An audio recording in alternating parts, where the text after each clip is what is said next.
Hello. Hello. ಹರಿ ಓಂ. ಹಾ, ಇದು ಪುನೀತ್ ಸುವರ್ಣ ಅವರ ಮಾತಾಡ್ತಿರೋದು. ಹೌದು, ತಾವ್ಯಾರು? ನಾನು ಬಿಜೆಪಿ ಕಾರ್ಯಕರ್ತ. ರೀಸೆಂಟ್ ಆಗಿ ನೀವು ಹೇಳಿ. ಒಂದು ಫೇಸ್ಬುಕ್ ಅಲ್ಲಿ ಪೋಸ್ಟ್ ಹಾಕಿರ್ತೀರಾ, ಏನು ರಾಮ ಮಂದಿರಕ್ಕೂ ಬಿಜೆಪಿಗೂ ಯಾವುದೇ ತರದ ಸಂಬಂಧ ಇಲ್ಲ ಅಂತ ಹೇಳ್ಬಿಟ್ಟು. ಅಲ್ಲ, ದೇಶದ ಜನನೇ ಹೌದು. ಒಪ್ಪಿರುವಾಗ ಅದನ್ನ ನೀವು ಹೇಗೆ ಹೇಳ್ತೀರಾ? ಅಂದ್ರೆ ನಿಮ್ಮ ಹತ್ರ ಏನ್ ಪ್ರೂಫ್ ಇದೆ ಅದು ಹಿಂದೂ ಮಹಾಸಭಾದು ಅದು ಇದು ಅಂತ ಹೇಳ್ತಾ ಇದ್ದೀರಲ್ವಾ? ಸೋಷಿಯಲ್ ಮೀಡಿಯಾದಲ್ಲಿ ಮಾತ್ರನಾ ಅದು? ಇಲ್ಲ, ಸೋಷಿಯಲ್ ಮೀಡಿಯಾ ಕಾಸಿಗೋಸ್ಕರ ಮಾತ್ರ ಹಾಕಿದಲ್ಲ. ಹಿಂದೂ ಸಮಾಜ ಎಚ್ಚೆತ್ತುಕೊಳ್ಬೇಕು, ನೈಜ ವಿಚಾರಗಳು ಹಿಂದೂ ಸಮಾಜ ಗೊತ್ತಾಗಬೇಕು ಅನ್ನೋ ಕಾರಣಕ್ಕೋಸ್ಕರ ಹಾಕಿರೋದು. ಅಲ್ಲ, ನೀವು ಇಷ್ಟು ದಿನ ಎಲ್ಲಿದ್ರಿ ಹಾಗಾದ್ರೆ? ಇವಾಗೆಲ್ಲ ಏನು ರಾಮ ಮಂದಿರ ಎಲ್ಲ ಆಗಿ ಹೋದ ಮೇಲೆ ಇವಾಗ ಹಾಕ್ತಾ ಇದ್ದೀರಾ ನೀವು? ಇಲ್ಲ, ರಾಮ ಮಂದಿರ ನೋಡಿ, ನಾವು ಶಂಕರಾಚಾರ್ಯರ ಒಂದು ಮಾತು ಹೇಳಿದ್ರು ನೋಡಿ. ಶಂಕರಾಚಾರ್ಯರು ಅದೂರ, ಅಂದ್ರೆ ಹಿಂದಿಯಲ್ಲಿ ನಾನು ನಿಮಗೆ ಟ್ರಾನ್ಸ್ಲೇಟ್ ಮಾಡಿ ಹೇಳ್ತೀನಿ. ಅದೂರ ಜೋ ಕಾಮ್ ಹುವಾ ಹೈ ಉಸ್ಕೆ ಊಪರ್ ಕೋಯಿ ಭಗವಾನ್ ನೈ ಬೇಡ್ತಾ ಅಂತ. ಅದರ ಅರ್ಥ ನೋಡಿ, ರಾಮ ಮಂದಿರ ನೋಡಿ, ಇತ್ತೀಚೆಗೆ ಪೇಜಾವರ ಸ್ವಾಮೀಜಿಗಳು ಕೂಡ ಒಂದು ಸ್ಟೇಟ್ಮೆಂಟ್ ಕೊಟ್ರು. ರಾಮ ಮಂದಿರ ಪೂಜೆ ಎಲ್ಲ ಆಗಿ ಬಂದ್ಮೇಲೆ ಇನ್ನೂ ರಾಮ ಮಂದಿರ ಕಂಪ್ಲೀಟ್ ಆಗ್ಲಿಕ್ಕೆ ಇನ್ನೂ 2 ವರ್ಷ ಟೈಮ್ ಬೇಕು ಅಂತ. ಹಾಗಾದ್ರೆ ಅದರ ಅರ್ಥ ಏನು ನೋಡಿ, ಯಾರು ಪೂಜೆ ಸಲ್ಲಿಸಿ ಅಲ್ಲಿ ಬಂದ್ರು ಅವರೇ ಹೇಳ್ತಾ ಇದ್ದಾರೆ ಇನ್ನೂ 2 ವರ್ಷ ಬೇಕು ಅಂತ. ಹಾಗಾದ್ರೆ ಅದರ ಅರ್ಥ ಏನು? ಅರ್ಧ ಆಗಿರೋದಲ್ವಾ? ಹಾಗಾದ್ರೆ ಅರ್ಧ ಅದು ಏನೇ ಆಗಿರ್ಲಿ ಇವಾಗ ಆಗಿ ಆಯ್ದೆ, ಅದಕ್ಕೆ ನಾವು ರೆಸ್ಪೆಕ್ಟ್ ಕೊಡೋದು ನಮ್ಮ ಹಿಂದೂಗಳ ಕರ್ತವ್ಯ ಆಗತ್ತೆ. ಅದು ನೀವು ಇಲ್ಲಿ ಏನೇನೋ ಸ್ಟೇಟ್ಮೆಂಟ್ ಕೊಟ್ರೆ ಹಿಂದೂಗಳಲ್ಲಿ ಗೊಂದಲ ಮೂಡುತ್ತೆ ಅದು. ಅಲ್ಲ, ಗೊಂದಲ ನಿವಾರಣೆ ನಾವು ಆದಷ್ಟು ಬೇಗ ಮಾಡ್ತೇವೆ. ಪ್ರೆಸ್ ಮೀಟ್ ಕರೆದು ಮಾಡ್ತೇವೆ. ನೋಡಿ, ಈಗ ಇಲೆಕ್ಷನ್ ಟೈಮ್ ಆಗಿರೋದ್ರಿಂದ ನಾವೇನಾದ್ರು ಮಾತಾಡಿದ್ರೆ ಡ್ಯಾಮೇಜ್ ಆಗ್ತದೆ ಅಂತ ಹೇಳೋ ಒಂದೇ ಒಂದು ಕಾರಣಕ್ಕೋಸ್ಕರ ನಾವು ಇನ್ನು ಮಾಡ್ಲಿಲ್ಲ. ನೀವು ನೋಡಿ, ನಾವು ತುಂಬಾ ನಿಮ್ಮ ಪೋಸ್ಟ್ ಗಳಲ್ಲಿ ನೋಡಿದೀವಿ. ನೀವು ದೇಶ ವಿರೋಧಿ ಚಟುವಟಿಕೆಗಳನ್ನೇ ಕೆಲವೊಂದು ಟೈಮ್ ಸ್ಟೇಟ್ಮೆಂಟ್ ಗಳನ್ನೆಲ್ಲ ಕೊಡ್ತೀರಾ. ಏನು ರೀಸೆಂಟ್ ಆಗಿ ನಾವು ಗಾಂಧಿಯನ್ನೇ ಬಿಟ್ಟಿಲ್ಲ, ಬಸವರಾಜ ಬೊಮ್ಮಾಯಿ ಅವ್ರನ್ನ ಬಿಡ್ತೀರಾ ಅಂತ ಒಂದು ಸ್ಟೇಟ್ಮೆಂಟ್ ಕೊಟ್ರಿ. ಮೊನ್ನೆ ನಿಮ್ದೊಂದು ಪೋಸ್ಟ್ ನೋಡಿದೆ ನಾನು, ಏನು ತ್ರಿವರ್ಣ ಧ್ವಜದ ಬಗ್ಗೆ. ಹೌದು, ಅದು ಏನದು ತ್ರಿವರ್ಣ ಧ್ವಜವನ್ನ ತೆಗಿತೀವಿ, ಭಗವದ್ ಧ್ವಜ ಹಾಕ್ತೀವಿ ಅಂತೆಲ್ಲ ಸ್ಟೇಟ್ಮೆಂಟ್ ಕೊಡ್ತಾ ಇದ್ದೀರಾ ನೀವು. ನೋಡಿ, ದೇಶದ ಜನ ಸಂಸ್ಕೃತಿ ಯಾವುದು ನೋಡಿ, ಅದು ಏನೇ ಇರಬಹುದು, ದೇಶದ ಜನ ಒಪ್ಪಿ ಆಗಿದೆ. ಅದನ್ನ ನಾವು ಏನು ಅದಕ್ಕೆ ತಲೆಬಾಗೋದು ನಮ್ಮ ಕರ್ತವ್ಯ. ಒಪ್ಲಿಲ್ಲ ಅಂತ ಹೇಳಿದ್ರೆ ನೀವು ದೇಶ ದ್ರೋಹಿಗಳಾಗ್ತೀರಾ ಹಿಂದೂ ಮಹಾಸಭಾದವರು. ಅಲ್ಲ, ಹಿಂದೂ ಮಹಾಸಭಾದವರಿಗೆ ಅವತ್ತಿನ ತನಕನೂ ದೇಶದ್ರೋಹಿ ಅಂತಾರೆ ಪಟ್ಟ ಕಟ್ಕೊಂಡೇ ಬಂದಿದ್ದಾರೆ. ಸ್ವತಂತ್ರ ಪೂರ್ವದಿಂದಲೂ ಕಟ್ಟಿದ್ದಾರೆ, ಸ್ವತಂತ್ರ ಬಂದ ಮೇಲೂ ಕಟ್ಟಿದ್ದಾರೆ, ಈಗಲೂ ಕಟ್ತಾ ಇದ್ದಾರೆ. ನೈಜ ಹಿಂದುತ್ವ ಮಾತಾಡಿದ್ರೆ, ಒರಿಜಿನಲ್ ಬೇಸ್ ಏನಿದೆ ಅದನ್ನ ಮಾತಾಡಿದ್ರೆ ನಾವು ದೇಶದ್ರೋಹಿಗಳು ಏನ್ ಮಾಡ್ಲಿಕ್ಕೆ ಆಗ್ತದೆ? ಅಲ್ಲ, ಇನ್ನೊಂದು ನೋಡಿ, ನೀವು ಹೇಳ್ತೀರಾ ನಾಥುರಾಮ್ ಗೋಡ್ಸೆ ಅವ್ರನ್ನ ನಾವು ಪೂಜಿಸ್ತೀವಿ, ಆರಾಧಿಸ್ತೀವಿ ಅಂತ ಹೇಳ್ಬಿಟ್ಟು. ಸಂಘ ಪರಿವಾರದವರು, ಬಿಜೆಪಿಯವರು ಗಾಂಧಿ ತತ್ವವನ್ನ ನಾವು ಯಾಕೆ ಹಾಗಾದ್ರೆ ನಾಥುರಾಮ್ ಗೋಡ್ಸೆ ಅವ್ರನ್ನ ಫಾಲೋ ಮಾಡ್ಬೇಕು? ನೋಡಿ, ದೇಶಕ್ಕೆ ಶಾಂತಿ ತತ್ವವನ್ನ ಹೇಳ್ಕೊಟ್ಟಿದ್ದು ಮಹಾತ್ಮ ಗಾಂಧಿ ಅವರು. ಅಲ್ಲ, ದೇಶ ವಿಭಜನೆ ಮಾಡಿದ್ದು ಮಹಾತ್ಮ ಗಾಂಧಿನೇ ಅಲ್ವಾ? ಅಲ್ಲ, ಅದು ಏನೇ ಇರ್ಬೋದು, ದೇಶ ವಿಭಜನೆ ಅದು ಏನೇ ಇರ್ಬೋದು, ಅದೆಲ್ಲ ಆದ ಘಟನೆಯನ್ನ ಕೆದಕಿ ಪ್ರಯೋಜನ ಏನು? ನೀವು ಮಾತಾಡ್ಬೇಕಾದ್ರೆ ಅಲ್ಲ, ಕೇಳಿ ನೋಡಿ, ನೀವು ಮಾತಾಡ್ಬೇಕಾದ್ರೆ ಅದಕ್ಕೊಂದು ಬೇಸ್ ಇರ್ಬೇಕು ಅಂತ ನೀವೇ ಹೇಳ್ತಿರಲ್ಲ, ಯಾವ ಬೇಸ್ ಅಂತೇಳಿ. ಈಗ ನೀವೇ ಹೇಳಿ ಅಲ್ಲ, ಯಾವ ಬೇಸ್ ಮೇಲೆ ನೀವು ದೇಶ ವಿಭಜನೆ ಮಾಡಿದ್ರಿ? ಸರಿ, ಆಗ್ಲೇ ಎಲ್ರನ್ನ ಕಳಿಸ್ಬೋದಿತ್ತಲ್ಲ. ಸರಿ, ತ್ರಿವರ್ಣ ಧ್ವಜದ ಬಗ್ಗೆ ನೀವು ಮಾತಾಡಿದ್ರಿ. ತ್ರಿವರ್ಣ ಧ್ವಜ ಕೊಟ್ಟದ್ದು ಯಾರು? ಕಾಂಗ್ರೆಸ್ ಸಮಿತಿ ಅವರು. ನೀವು ಬಿಜೆಪಿ ಅವರು ಹಾಕೊಂಡು ಕಾಂಗ್ರೆಸ್ನವರು ಕೊಟ್ಟ ಧ್ವಜಕ್ಕೆ ನೀವು ತಲೆ ಬಾಗ್ತೀರಾ? ಹೇಳಿ, ನೀವು ಕಾಂಗ್ರೆಸ್ ವಿರೋಧಿಗಳಲ್ವಾ ಬಿಜೆಪಿ ಅವರು? ಕಾಂಗ್ರೆಸ್ ವಿರೋಧ ಅದು ಏನೇ ಇರ್ಬೋದು, ನೀವು ಇಷ್ಟೆಲ್ಲ ಹಿಂದುತ್ವ ಅದು ಇದು ಅಂತ ದೊಡ್ಡದಾಗಿ ಮಾತಾಡ್ತಾ ಇದ್ದೀರಾ. ಅಲ್ಲ, ಹಿಂದೂ ಸಮಾಜಕ್ಕೆ ಹಿಂದೂ ಮಹಾಸಭಾದ ಕೊಡುಗೆ ಏನು ಫಸ್ಟ್ ಆಫ್ ಆಲ್? ನೋಡಿ, ಅದರ ಮೂಲ ಇತಿಹಾಸ ಏನು ಅಂತ ಆದ್ರೆ ನೋಡಿ, ಸಾವರ್ಕರ್ ಜಿ ಅವರು 1899ರಲ್ಲಿ ಮಿತ್ರಮೇಳ ಅಂತೇಳಿ ಒಂದು ಕಠೋರ ಸಂಘಟನೆ, ಹಿಂದೂ ಸಂಘಟನೆಯನ್ನು ಸ್ಥಾಪನೆ ಮಾಡಿದ್ರು. ಅವರ 14-16 ವರ್ಷದಲ್ಲಿ, 14ರಿಂದ 16 ವರ್ಷದ ಏಜ್ ಲಿಮಿಟ್ ಅಲ್ಲಿ ಅದನ್ನು ಸ್ಥಾಪನೆ ಮಾಡಿದ್ರು. ಒಂದು ವಿಚಾರ ಅದು ಏನು, ಅದ್ರ ಉಗ್ರವಾದ ರೀತಿಯನ್ನು ನೋಡಿ ಅದಾದ್ಮೇಲೆ ನೆಕ್ಸ್ಟ್ ಈಗ ಏನಾಯ್ತು ಅಂತ ಹೇಳಿದ್ರೆ, ಸಿಂಪಲ್ ಆಗಿ ನಿಮಗೆ ಜಾಸ್ತಿ ಎಕ್ಸ್ಪ್ಲನೇಷನ್ ನಾನು ಕೊಡ್ಲಿಕ್ಕೆ ಹೋಗುದಿಲ್ಲ. ಮಿತ್ರಮೇಳ ಅದು ಇದ್ರ ಬಗ್ಗೆ ಎಲ್ಲ ನಾವು ಡಿಸ್ಕಷನ್ ಮಾಡ್ತಾ ಇಲ್ಲ. ನಾವು ಡಿಸ್ಕಷನ್ ಮಾಡ್ತಾ ಇರೋದು ಹಿಂದೂ ಮಹಾಸಭಾ ವಿಚಾರವಾಗಿ. ನೀವು ಕೆಲವೊಂದು ಬಿಜೆಪಿ ಮಹಾಸಭಾ ಹೇಗೆ ಬಂತು ಅನ್ನೋದು ನಿಮಗೆ ಗೊತ್ತಾಗಬೇಕಲ್ಲ. ಅಲ್ಲ, ಹಿಂದೂ ಮಹಾಸಭಾ ಹೇಗೆ ಬಂದಿರ್ಬೋದು, ಅದು ಅವಶ್ಯಕತೆ ಇಲ್ಲ ನಮಗೆ. ಅಲ್ಲ, ನಿಮಗೆ ಅವಶ್ಯಕತೆ ಇಲ್ದಿದ್ರೆ ಹಿಂದೂ ಸಮಾಜಕ್ಕೆ ಅವಶ್ಯಕತೆ ಇದೆ ಅಲ್ವಾ? ಅಲ್ಲ, ಸಮಾಜಕ್ಕೆ ಯಾಕೆ ಅವಶ್ಯಕತೆ? ಇಲ್ಲಿ ನೋಡಿ, ಬಿಜೆಪಿ ಸಾಮರಸ್ಯದಿಂದ ಸತತವಾಗಿ ಕಾರ್ಯನಿರ್ವಹಿಸ್ತಾ ಇದೆ. ನೋಡಿ, ಕಾಂಗ್ರೆಸ್ ಬಂದ್ರೆ ನಿಮ್ಮನ್ನು ಉಳಿಸಲ್ಲ, ನಿಮ್ಮ ಹಿಂದೂ ಮಹಾಸಭಾದವ್ರನ್ನು ಉಳಿಸಲ್ಲ, ಕೊಚ್ಚಿ ರೋಡಲ್ಲಿ ಬಿಸಾಡ್ತಾರೆ. ಇವಾಗ ಆಗ್ತಾ ಇರೋದು ಗೊತ್ತಲ್ವ ಅಲ್ಲ, ನಿಮಗೆ? ನಮಗೆ ಕಾಂಗ್ರೆಸ್ ನೋಡಿ, ನಮಗೆ ಧಾರ್ಮಿಕತೆ ಹಿಂದೂ ಧರ್ಮ ಅಂತ ಬರುವಾಗ ಕಾಂಗ್ರೆಸ್ನವರು ವಿರೋಧಿಗಳೇ, ಬಿಜೆಪಿಯವರು ವಿರೋಧಿಗಳೇ. ನೀವು ನೋಡಿ, ಕಾಂಗ್ರೆಸ್ನವರು ನಾವು ಎಲ್ಲಿ ಇಡಬೇಕು ಅಲ್ಲೇ ಇಟ್ಟಿದ್ದೇವೆ, ಚಪ್ಪಲಿ ಇಡೋ ಜಾಗದಲ್ಲೇ ಇಟ್ಟಿದ್ದೇವೆ ಕಾಂಗ್ರೆಸ್ ಅನ್ನು. ಯಾಕಂದ್ರೆ ನಾನು ಗಾಂಧಿ follower ಅಲ್ಲ, ನೀವು ನಾನು ಗೋಡ್ಸೆ follower. ನೋಡಿದೀವಿ ನಿಮ್ಮ ಸ್ಟೇಟ್ಮೆಂಟ್ಗಳು, ನಿಮ್ಮ ರಾಜ್ಯಾಧ್ಯಕ್ಷ ಸ್ಟೇಟ್ಮೆಂಟ್ ಗಳು ನೋಡಿದೀವಿ. ನೀವು ಯಾವಾಗ್ಲೂ ಕಾಂಗ್ರೆಸ್ ಫೇವರ್ ಆಗಿ ಮಾತಾಡೋದು ಗೊತ್ತಿದೆ ವಿಚಾರಗಳಲ್ಲ ನಮಗೆ. ಅಲ್ಲ, ನಾನು ಖುದ್ದು ನಾನೇ ಹೇಳ್ತಾ ಇದ್ದೇನಲ್ಲ, ನಾವು ಕಾಂಗ್ರೆಸ್ ಅವರನ್ನು ನಾವು ಚಪ್ಪಲಿ ಇಡೋ ಜಾಗದಲ್ಲಿ ಇಟ್ಟಿದ್ದಾರೆ. ಎಲ್ಲಿ ತನಕ ಗಾಂಧಿ ತತ್ವ ಅಂತ ಅವ್ರು ಹೇಳ್ತಾರೋ ಅಲ್ಲಿ ತನಕ ನಮ್ದು ಗೋಡ್ಸೆ ತತ್ವ. ಯಾವಾಗ ಅವ್ರು ಈ ದೇಶದ ಸಂಸ್ಕೃತಿಯನ್ನು ಇದು ಹಿಂದೂ ರಾಷ್ಟ್ರ ಅಂತ ಒಪ್ಕೊಳ್ತಾರ, ಆಮೇಲೆ ನೋಡು ಅವರಿಗೆ ಬೆಲೆ ಕೊಡಬೇಕಾ. ಅಲ್ಲ, ನಿಮ್ಮ ಸಿದ್ಧಾಂತವನ್ನು ಬೇರೆಯವ್ರ ಮೇಲೆ ನೀವು ಯಾಕೆ ಹೇಳ್ತೀರಾ? ನೀವು ಗಾಂಧಿಯನ್ನ ವಿರೋಧಿಸಬೇಕು, ನೀವು ಗಾಂಧಿ ತತ್ವವನ್ನು ಅಯ್ಯೋ, ಇದು ನನ್ನ ಒಬ್ಬನ ಸಿದ್ಧಾಂತ ಅಲ್ಲ. ನೋಡಿ, ನಿಮಗೆ ಇನ್ನೊಂದು ಮಾತು ಹೇಳ್ತೇನೆ ಕೇಳಿ. ನೀವು ಬಿಜೆಪಿ ಕಾರ್ಯಕರ್ತರು, ನಿಮಗೆ ನನ್ನ ಮಾತು ಕೇಳಿದ್ರೆ ಬೇಜಾರಾಗ್ಬೋದು. ಎಷ್ಟೋ ಜನ ನನ್ನ ಫೇಸ್ಬುಕ್ ನೀವು ನೋಡಿರ್ಬೋದು, ಎಷ್ಟೋ ಜನ ಕಮೆಂಟ್ ಹಾಕಿದ್ದಾರೆ, ನನಗೆ ಕಾಲ್ ಮಾಡಿನೂ ಹೇಳಿದ್ದಾರೆ, ಅಣ್ಣ ನಮಗೆ ನೆಕ್ಸ್ಟ್ ಇದಿಲ್ಲ, ಯಾವುದು ಏನು ಅಂತ ಹೇಳಿದ್ರೆ ಬೇರೆ ಆಪ್ಷನ್ ಇಲ್ಲ ಅನ್ನೋ ಒಂದು ಕಾರಣಕ್ಕೋಸ್ಕರ ಬಿಜೆಪಿಯಿಂದ ಹೋಗ್ತಾ ಇದ್ದೇವೆ ಅಂತ ಹೇಳ್ತಾ ಇದ್ದಾರೆ ಅಷ್ಟೇ. ಗೊತ್ತಾಯ್ತಾ? ಬಿಜೆಪಿ ಅನ್ನೋದು ಅನಿವಾರ್ಯ ಅಲ್ಲ ಸಮಾಜಕ್ಕೆ, ಆಪ್ಷನ್ ಇಲ್ಲ ಅನ್ನೋದಕ್ಕೆ ನಿಮ್ಮನ್ನ ಇಟ್ಕೊಂಡಿದ್ದಾರೆ ಅಷ್ಟೇ, ಬೇರೆ ಏನು ಅಲ್ಲ. ಆಪ್ಷನ್ ಇಲ್ಲ ಅಂತ ಹೇಳ್ಬಿಟ್ಟು ಜಾತ್ಯತೀತ ಅಲ್ಲ, ನಿಮ್ಮ ಬಾಯಲ್ಲೇ ಬಂತಲ್ಲಣ್ಣ ಜಾತ್ಯತೀತ ಸಿದ್ಧಾಂತ ಅಂತ ಹೇಳಿ. ಹಾಗಾದ್ರೆ ಜಾತ್ಯತೀತ ಸಿದ್ಧಾಂತ ಅಂತ ಹೇಳಿ ಆದ್ಮೇಲೆ, ಸಾಮರಸ್ಯ ಅಂತ ಹೇಳಿ ಆದ್ಮೇಲೆ ನಿಮಗೆ ಹಿಂದುತ್ವದ ನಾಟಕ ಯಾಕೆ? ಇಲೆಕ್ಷನ್ ಬರ್ಬೇಕಾದ್ರೆ ಮಾತ್ರ ನೀವು ಹಿಂದುತ್ವದ ನಾಟಕ ಮಾಡೋರ ನೀವು? ಅಲ್ಲ, ನೀವು ಹಾಗೆ ಅಲ್ವಾ? ಹಿಂದೂ ಮಹಾಸಭಾ ಎಲೆಕ್ಷನ್ ಹತ್ರ ಇದ್ದಂತೆ ನಿಮ್ಮದು ಪೋಸ್ಟ್ಗಳು ಅದು ಇಲ್ಲಿ ಎಲ್ಲ ಓಡಾಡ್ಲಿಕ್ಕೆ ಸ್ಟಾರ್ಟ್ ಆಗುತ್ತೆ. ಅಲ್ಲಿವರೆಗೂ ನೀವು ಕಾಣಿಸ್ಕೊಳ್ಳೋದೇ ಇಲ್ಲ. ಇಲೆಕ್ಷನ್ ಬಂದಾಗ ಅಂತಲ್ಲ, ಇಲೆಕ್ಷನ್ ಇಲ್ಲದಿರೋ ಟೈಮಲ್ಲಿ ಎಷ್ಟೋ ಮನವಿಗಳನ್ನ ನಾವು ಕೊಟ್ಟಿದ್ದೇವೆ, ಎಷ್ಟೋ ಇದನ್ನು ಹೋರಾಟಗಳನ್ನ ನಾವು ಮಾಡಿದ್ದೇವೆ, ಎಲ್ಲಾ ವಿಚಾರಗಳ ಬಗ್ಗೆ ಪ್ರೆಸ್ ಮೀಟ್ ನಾವು ಮಾಡಿದ್ದೇವೆ. ಅಧಿಕಾರ ಟೈಮ್ ಬಂದಾಗ ಮಾತ್ರ ಅಂತಲ್ಲ. ನೋಡಿ, ನಿಮ್ಮ ಬಿಜೆಪಿ ಪಕ್ಷ ಹುಟ್ಟೋಕ್ಕಿಂತ ಮೊದಲೇ ನಮ್ಮ ಪಕ್ಷ ಹುಟ್ಟಿದೆ. ಅಲ್ಲ, ಏನೇ ಹುಟ್ಟಿದ್ರಿ ಇವತ್ತು ನಾವು ಇದೀವಿ ಅಧಿಕಾರದಲ್ಲಿ. ಹಾಗಾದ್ರೆ ನೀವು ಇರ್ಬೇಕಿತ್ತು, ನೀವು ಯಾಕೆ ಇದಾಗೋದ್ರಿ? ನೋಡಿ, ಗಾಂಧಿ ಹತ್ಯೆ ಆದ್ಮೇಲೆ ಅಖಿಲ ಭಾರತೀಯ ಹಿಂದೂ ಮಹಾಸಭಾಕ್ಕೆ ಉಗ್ರಗಾಮಿ ಸಂಘಟನೆ, ಉಗ್ರಗಾಮಿ ಪಕ್ಷ ಅಂತ ಹೇಳಿಬಿಟ್ಟು ಬ್ಯಾನ್ ಬಂತು. ಅದಾದ್ಮೇಲೆ ಎಷ್ಟೋ ವರ್ಷಗಳ ಕಾಲ ನಮ್ಮ ಮೇಲೆ ಬ್ಯಾನ್ ಇತ್ತು. ಒಂದು ವಿಚಾರ, ಫಸ್ಟ್ ಆಫ್ ಆಲ್ ಇತಿಹಾಸವನ್ನು ತಿಳ್ಕೊಳ್ಳಿ.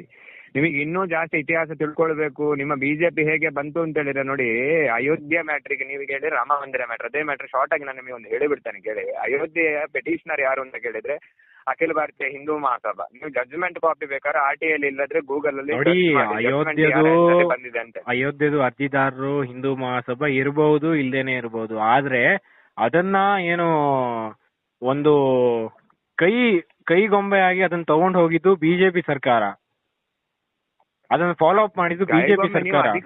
ಅಲ್ಲ, ನೀವು ಅಧಿಕಾರಕ್ಕೋಸ್ಕರ ರಾಮನ ಹೆಸರು ಹೇಳ್ತೀರಾ ಅಷ್ಟೇ. ನಾವು ಅಧಿಕಾರಕ್ಕೋಸ್ಕರ ರಾಮನ ಹೆಸರು ಎಲ್ಲೂ ಹೇಳಿಲ್ಲ. ಈ ಬಿಜೆಪಿ ಇವತ್ತು ಬಂದಿಲ್ಲ ಅಂತ ಹೇಳಿದ್ರೆ ರಾಮ ಮಂದಿರ ಆಗ್ತಾನೆ ಇಲ್ಲ ಇತ್ತು. ಅಲ್ಲ, ಬಿಜೆಪಿ ಅವರು ಕಟ್ಟಿದ್ದು ರಾಮ ಮಂದಿರ ಅಂತ ನಿಮ್ಮ ಹತ್ರ ಪ್ರೂಫ್ ಇದೆಯಾ? ಎಲ್ಲಿ ನೀವು ಹೋಗಿ ಕಲ್ಲಿಟ್ಟಿದ್ದೀರಾ? ಬಿಜೆಪಿ ಕಟ್ಟಿದೆ ಅಂತ ಹೇಳ್ತಿಲ್ಲ, ಬಿಜೆಪಿ ಅವರು ಫಾಲೋ ಅಪ್ ಮಾಡ್ಬಿಟ್ಟು ಅದನ್ನ ಏನು ವ್ಯವಸ್ಥೆ ಮಾಡ್ಕೊಡ್ಬೇಕು ಅದನ್ನ ಮಾಡಿದ್ದಾರೆ. ಫಾಲೋ ಅಪ್ ಮಾಡಿ ನೋಡಿ ಸ್ವಾಮಿ, it is just a coincidence. ನೆನ್ಪಿಡ್ಕೊಳ್ಳಿ, ನಿಮ್ಮ ಸರ್ಕಾರ ಇರ್ಬೇಕಾದ್ರೆ ಶ್ರೀಮಾನ್ ನರೇಂದ್ರ ಮೋದಿಜಿ ಅವರು ಇವತ್ತು ನಾವು ರೆಸ್ಪೆಕ್ಟ್ ಒಟ್ಟೆ ಮಾತಾಡ್ತೇವೆ. ಯಾಕಂದ್ರೆ ಪ್ರಧಾನಮಂತ್ರಿಗೆ ಬೆಲೆ ಇದೆ, ರೆಸ್ಪೆಕ್ಟ್ ಇದೆ, ಗೌರವ ಇದೆ. ಆ ವ್ಯಕ್ತಿ ಬಂದ ಟೈಮಲ್ಲಿ ಆ ಜಡ್ಜ್ಮೆಂಟ್ ಅದೇ ಟೈಮಲ್ಲಿ ಬಂತು. It is just a coincidence ಅಷ್ಟೇ.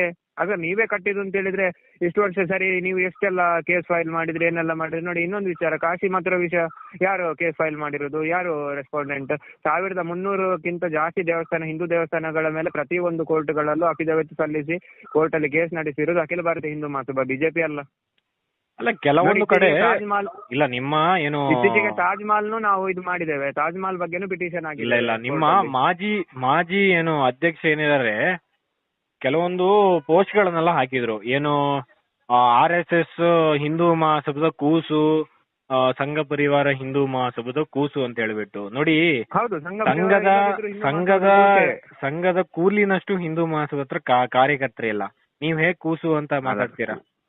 ಅಲ್ಲ ನೋಡಿ, ಎಷ್ಟೇ ಮಕ್ಕಳು ಎಷ್ಟೇ ದೊಡ್ಡವರಾದ್ರು ತಂದೆ ತಾಯಿ ಸ್ಥಾನದಲ್ಲೇ ಇರ್ತದೆ. ಹಿಂದೂ ಮಹಾಸಭಾ ಯಾವತ್ತು ತಾಯಿ ಸ್ಥಾನದಲ್ಲೇ ಇರ್ತದೆ. RSS ನ ಸ್ಥಾಪಕರು ಕೇಶವರಾಮ್ ಬಲರಾಮ್ ಹೆಗ್ಡೆವಾರ್ ಅವರು ನಮ್ಮ ಅಖಿಲ ಭಾರತೀಯ ಹಿಂದೂ ಮಹಾಸಭಾದ ಅಧ್ಯಕ್ಷರಾಗಿದ್ದವರು. ಯಾವ ಅಧ್ಯಕ್ಷರಾಗಿದ್ದರು? ಇನ್ನೊಂದು ವಿಚಾರ ನಿಮಗೆ ಯಾವುದು? ಅಲ್ಲ, ಮತ್ತೆ ನೀವು ವೀರ್ ಸಾವರ್ಕರ್ ಅವರು ಅಧ್ಯಕ್ಷರು ಅಂತ ಹೇಳ್ತೀರಾ? ಅಖಿಲ ಭಾರತ ಹಿಂದೂ ಮಹಾಸಭಾ ರಾಷ್ಟ್ರ ಮಟ್ಟದಲ್ಲಿ ಸ್ಥಾಪನೆ ಆಗಬೇಕಾದ್ರೆ ಪ್ರತಿಯೊಂದು ಡಿಸ್ಟಿಕ್ ವೈಸ್ ಅಥವಾ ಸ್ಟೇಟ್ ವೈಸ್ ಅದರದೇ ಕಮಿಟಿಗಳನ್ನ ಮಾಡಿದ್ರು. ಅದರಲ್ಲಿ ಒಂದು ಸ್ಥಾನಮಾನವನ್ನು ಕೇಶವರಾಮ್ ಬಲರಾಮ್ ಹೆಗ್ಡೆವಾರ್ ಅವರು ನಿರ್ವಹಿಸ್ತಾ ಇದ್ರು. ಅಲ್ಲ ಇವಾಗ ನಿಮಗೆ ನೀವು ಜಾಸ್ತಿ ಇನ್ಫಾರ್ಮೇಶನ್ ಬೇಕು ಅಂತಿದ್ರೆ ಒಂದ್ ನಿಮಿಷ ಅಣ್ಣ, ನಿಮಗೆ ಜಾಸ್ತಿ ಇನ್ಫಾರ್ಮೇಶನ್ ಬೇಕು ಅಂತಿದ್ರೆ ನಿಮ್ಮ ವಾಟ್ಸ್ಆಪ್ ನಂಬರ್ ಇಂದ ನನಗೆ ಇದು ಕಳಿಸಿ, ನಾನು ನಿಮಗೆ ಎಲ್ಲ ಡಾಕ್ಯುಮೆಂಟ್ ಕಳಿಸಿ ಕೊಡ್ತೇನೆ. ಇಲ್ಲ ಸ್ವಲ್ಪ ದಿನ ಕಾಯಿರಿ, ಮೀಡಿಯಾದಲ್ಲೇ ನಾನು ಹಾಕ್ತೇನೆ ಓಪನ್ ಆಗಿ ಮೀಡಿಯಾ. ಅಲ್ಲ ನೀವು ಕೂಸು ಅಂತ ಇಷ್ಟು ದಿನ ಹೇಳ್ಕೊಂಡ್ ಬಂದಿದ್ರಿ, ಇಷ್ಟು ದಿನ ನಿಮ್ಗೆ ಡಾಕ್ಯುಮೆಂಟ್ ಹಾಕ್ಲಿಕ್ಕೆ ಆಗ್ಲಿಲ್ಲ, ಇವಾಗ ಏನ್ ಹಾಕ್ತೀರಾ ನೀವು? ಅಲ್ಲ ಡಾಕ್ಯುಮೆಂಟ್ ಹಾಕ್ಲಿಕ್ಕೆ ನೋಡಿ, ಈಗ ನಾವು ಮಾತಾಡ್ಲಿಕ್ಕೆ ಹೋದ್ರೆ ನೀವು ಹೇಳ್ತೀರಾ ನೀವು ದೇಶ ವಿರೋಧಿಗಳು. ಈಗ ನಿಮ್ಮ ಬಾಯಿಂದಾನೆ ಬಂತಲ್ಲ ದೇಶ ವಿರೋಧಿಗಳು, ನೀವು ಓಟು ಬರ್ಬೇಕಾದ್ರೆ ಮಾಡೋದು. ಅದಕ್ಕೆ ನಾವು ಈಗ ಮಾತಾಡುದಿಲ್ಲ, ಓಟು ಮುಗಿಲಿ, ಓಟು ಮುಗ್ದಾದ್ಮೇಲೆ ನಾವು ತೋರಿಸ್ತೇವೆ ನೋಡಿ. ಹಾಗಾದ್ರೆ ನಿಮ್ದು ಈ ಎಲೆಕ್ಷನ್ ಮುಗಿದ ಮೇಲೆ, ನಿಮಿಷ, ಲೋಕಸಭಾ ಎಲೆಕ್ಷನ್ ಮುಗಿದ ಮೇಲೆ ನೀವು ಸಂಪೂರ್ಣ ಡಾಕ್ಯುಮೆಂಟ್ ಅನ್ನ ಕೊಡ್ತೀರಾ ಜನಗಳ ಮುಂದೆ? ಕೊಡ್ತೇವೆ ನಾವು, ಪ್ರತಿಯೊಂದು ಡಾಕ್ಯುಮೆಂಟ್ ಕೊಡ್ತೇವೆ. ಏನೇನ್ ನಡೀತಿದೆ, ಏನೇನ್ ಮಾಡಿದೆ ಹಿಂದೂ ಮಹಾಸಭಾ ಯಾಕೆ ಸ್ಟಾಪ್ ಆಯ್ತು, ಎಲ್ಲಿಂದ ಮತ್ತೆ ಎದ್ದುಕೊಳ್ತು, ಏನಾಗಿದೆ, ಏನು ಗೊಂದಲಗಳು ಬಂದಿದೆ. ಅಲ್ಲ ಇವಾಗ ನೋಡಿ ನೀವು ಎಷ್ಟೇ ಮಾತಾಡ್ಬೋದು, ಇವಾಗ ನೋಡಿ ನೀವು ಹೇಳೋದು ಏನು, ಹಿಂದೂ ಸಮಾಜವನ್ನು ಒಗ್ಗೂಡಿಸ್ತೀವಿ, ಸರಿ ಮಾಡ್ತೀವಿ, ಅದು ಇದು ಅಂತ ಹೇಳ್ತಾ ಇದ್ದೀರಾ. ನಿಮ್ಮಲ್ಲೇ ಒಗ್ಗಟ್ಟಿಲ್ಲ, ನೀವೇ 4-5 ಬಣಗಳನ್ನ ಮಾಡ್ಕೊಂಡು ಗಲಾಟೆ ಮಾಡ್ಕೊಂಡು ವಿಚಾರ ಎಲ್ಲ ಕೇಳ್ಬೋದು ನೋಡಿ. ಬಣಗಳಿದ್ದದ್ದು ನಿಜ ನೋಡಿ. ಈಗ ನಿಮ್ಮ ಬಿಜೆಪಿಯಲ್ಲಿ ಬಣಗಳಿಲ್ವಾ, ನಿಮ್ಮ ಕಾಂಗ್ರೆಸ್ ನಲ್ಲಿ ಬಣಗಳಿಲ್ವಾ, ಜೆಡಿಎಸ್ ನಲ್ಲಿ ಬಣಗಳಿಲ್ವಾ ನೋಡಿ. ಖಾಲಿ ಒಂದು ಲೋಕಸಭೆ ಒಂದು ಟಿಕೆಟಿಗೋಸ್ಕರ ಇವತ್ತು ಬಣ ಅಂತ ಹೇಳ್ಕೊಂಡು ಬಡ್ದಾಡ್ಕೊಂಡು ಬಿಜೆಪಿಯಿಂದ ಕಾಂಗ್ರೆಸ್ ಆಡ್ತಾ ಇದ್ದಾರೆ, ಕಾಂಗ್ರೆಸ್ ಇಂದ ಜೆಡಿಎಸ್ ಆಡ್ತಾ ಇದ್ದಾರೆ. ಆಗ ನಿಮ್ದು ಎಲ್ಲಿ ಹೋಯ್ತು ಸಿದ್ಧಾಂತ? ಅಲ್ಲ ಹಿಂದೂ ಮಹಾಸಭಾ ಎಷ್ಟು ಎಲೆಕ್ಷನ್ ಕಂಟೆಸ್ಟ್ ಮಾಡಿದೆ ನೋಡಿ. ದೇಶಕ್ಕೆ ಮೊಟ್ಟ ಮೊದಲನೇಯಾಗಿ 23 ಜನ ಹಿಂದೂ ಸಂಸದರನ್ನ ಕೊಟ್ಟದ್ದು ಅಖಿಲ ಭಾರತೀಯ ಹಿಂದೂ ಮಹಾಸಭಾ, ನಿಮ್ಮ ಬಿಜೆಪಿ ಅಲ್ಲ. ಅಲ್ಲ ಅದಕ್ಕೇನ್ ಡಾಕ್ಯುಮೆಂಟ್ ಏನಿದೆ ನಿಮ್ಮ ಹತ್ರ? ಬಾಯಿ ಮಾತಿಗೆ ನಾನು ಹೇಳ್ಬೋದು, ಇಲ್ಲಿ ನೋಡಿ ಬಾಯಿ ಮಾತಿಗೆ ನಾನು ಹೇಳ್ಬೋದು, ಬಿಜೆಪಿನೇ ಏನೋ ಮೊದಲ ಸಂಸದನ ಕೊಟ್ಟಿದ್ದು ಹಾಗೆ ಹೀಗೆ, ನನ್ನ ಪಕ್ಷನೇ ಎಲ್ಲ ಅಂತ ನಾನು ಹೇಳ್ಬೋದು. ವಿತ್ ಡಾಕ್ಯುಮೆಂಟ್ ಇದ್ರೆ ನೀವು ಮಾತಾಡಿ. ಯಾವಾಗ ನನ್ನ ಒಂದ್ ನಿಮಿಷ, ಬಿಜೆಪಿ ಮೊದಲು ಕೊಟ್ಟದ್ದು ಅಂತ ಹೇಳಿದ್ರೆ ಬಿಜೆಪಿ ಪಕ್ಷ ಉಟ್ಕೊಂಡದ್ದು ಯಾವಾಗ? ಅಲ್ಲ ಅದು ಏನೇ ಆಗಿರ್ಲಿ, ಬಾಯಿ ಮಾತಿಗೆ ಹೇಳೋದಲ್ಲ, ಡಾಕ್ಯುಮೆಂಟ್ ಮಾತಾಡಿ. ಆಮೇಲೆ ಫಸ್ಟ್ ಆಫ್ ಆಲ್ ಈಗದವರಿಗೆ ನಾನೊಂದು ಮಾತು ಹೇಳ್ತೇನೆ. ಈಗದವರೆಲ್ಲ ಏನು ಗೊತ್ತುಂಟ, ಒಂದು ಕೇಸರಿ ಶಾಲೆ ಯಾವತ್ತು ಒಂದ್ ದಿವಸ ಹಾಕಿ ಬಿಟ್ಟು ಒಂದು ಪೋಸ್ ಕೊಟ್ಟು ಬಿಟ್ರೆ ಅದು ಹಿಂದುತ್ವ ಆಗುದಿಲ್ಲ. ಅಲ್ಲ ನೀವು ಮಾಡ್ತಿರೋದು ಅದೇ. ನಾವು ದಿನದ ಯಾರು ನಾವು ಒಂದು ದಿವಸ ನಾವು ಖಾಲಿ ಪ್ರೆಸ್ ಮೀಟಿಗೆ ಕೂರುವಾಗ ಮಾತ್ರ ಆಗುದಿಲ್ಲ. ನೀವು ಎಲ್ಲಿ ಬೇಕಾದ್ರೆ ಕೇಳಿ, ನನ್ನ ಊರಲ್ಲಿ ಬಂದು ಬೇಕಾದ್ರೆ ಕೇಳಿ. ದಿನದ 24 ಗಂಟೆ ನಾನು ಕೇಸರಿ ಶಾಲಲ್ಲೇ ಇರುವುದು ನಾನು. ಅಲ್ಲ ನೀವು ಮುಸ್ಲಿಮ್ರು ಅಲೌಡ್ ಇಲ್ಲ ಅಂತ ಹೇಳ್ತೀರಾ, ಕ್ರಿಶ್ಚಿಯನ್ರು ಅಲೌಡ್ ಇಲ್ಲ ಅಂತ ಹೇಳ್ತೀರಾ ನಿಮ್ಮ ಪಾರ್ಟಿಯಲ್ಲಿ. ಇದು ಹಿಂದೂಗಳಿಗೆ ಮಾತ್ರ ಆದ್ಯತೆ. ಇದು ಹಿಂದೂ ನೋಡಿ. ಇನ್ನೊಂದು ವಿಚಾರ, ಜಾತ್ಯತೀತತೆಯ ಮೇಲೆ ನಡೀತಿರುವಂತಹ ದೇಶ ಇದು. ಹಾಗಾದ್ರೆ ನೀವ್ ಯಾಕೆ ಸರಿ ನಮಗೆ ನೀವು ಹೇಳ್ತೀರಲ್ಲ ಜಾತ್ಯತೀತ ಅಂತ, ನೀವೊಂದು ಬಿಜೆಪಿ ಕಾರ್ಯಕರ್ತಾಗಿ ನಿಮ್ಮ ಬಾಯಲ್ಲಿ ಜಾತಿ, ಹಾಗಾದ್ರೆ ನಿಮ್ಮ ನಾಟಕಕ್ಕ ನೀವು ಹಿಂದುತ್ವ ಮಾಡ್ತಾ ಇರೋದು? ನೋಡಿ ನಮ್ಮ ಪಾರ್ಟಿಯಲ್ಲೂ ಕೂಡ ಹಿಂದೂಗಳ ಪಾರ್ಟಿ ಅಂತ ಹೇಳ್ಕೊಂಡಿಲ್ಲ. ಡಾಕ್ಯುಮೆಂಟ್ ನೋಡಿ ಪಾರ್ಟಿ ಅಲ್ಲ ಅಂತ. ಅಲ್ಲ ನಾವು ಸಂವಿಧಾನದ ಆಧಾರದ ಮೇಲೆ ನಾವು ಅಣ್ಣ ನೋಡಿ ಒಂದು ವಿಚಾರ ಅಣ್ಣ ನೋಡಿ, ನಿಮ್ಮ ಬೈಲಾದಲ್ಲಿ ಏನು ಬರ್ದಿದೆ ಅಂತ ಹೇಳಿ ಜಾತ್ಯತೀತ ಸಿದ್ಧಾಂತ ಗಾಂಧಿ ತತ್ವ ಅಂತ ಇದೆ. ಹಿರಿಯರು ಕೂಡ ಅದನ್ನೇ ಹೇಳೋದು ನೋಡಿ. ಇದು ಹಿರಿಯರೇ ಹೇಳಿದ್ದಾರೆ. ಸಂಘದ ಏನು ಪರಿವಾರದಲ್ಲಿರುವಂತ ನಮ್ಮ ಕಾರಂಜಿ ಹೇಳಿದ್ದಾರೆ, ಒಂದು ಸುವರ್ಣ ನ್ಯೂಸ್ ಅವರ್ ಸ್ಪೆಷಲ್ ಅಲ್ಲಿ ಒಂದು ಹೇಳಿದ್ರು, ನಾವು ಗಾಂಧಿ ತತ್ವವನ್ನು ಒಪ್ಪೋರು ಅಂತ. ಹಿರಿಯರು ಹೇಳಿದ್ಮೇಲೆ ಅದನ್ನ ಫಾಲೋ ಮಾಡೋದು ನಮ್ಮ ಕರ್ತವ್ಯ ಆಗತ್ತೆ. ಅದು ನೀವು ಗಾಂಧಿ ತತ್ವವನ್ನು ಒಪ್ಪಿ ಇಲ್ಲದೆ ಗಾಂಧೀಜಿಯನ್ನೇ ತಲೆ ಮೇಲೆ ಹೊತ್ಕೊಂಡು ಹೋಗಿ, ನಾವಂತೂ ಸಾವರ್ಕರ್ ಗೋಡ್ಸೆ ಬಿಟ್ರೆ ಗಾಂಧಿ ತತ್ವವನ್ನು ನಾವು ಒಪ್ಪುದಿಲ್ಲ. ನೋಡಿ ಜಾತ್ಯತೀತ ಆಧಾರದ ಮೇಲೆ ನಡೀತಿರುವಂತ ದೇಶ. ನೀವು ಅವರು ನಮ್ಮ ಪಕ್ಷಕ್ಕೆ ಬರಂಗಿಲ್ಲ, ಅಲ್ಲಿ ನಿಮ್ ಪಕ್ಷಕ್ಕೆ ಯಾರು ಬರಲ್ಲ ಬಿಡಿ, ನಿಮ್ದು ಅಸ್ತಿತ್ವನೇ ಇಲ್ಲ ಈ ದೇಶದಲ್ಲಿ. ಬೇಸಿಕ್ ಆಗಿ ಕೇಳ್ತಾ ಇರೋದು.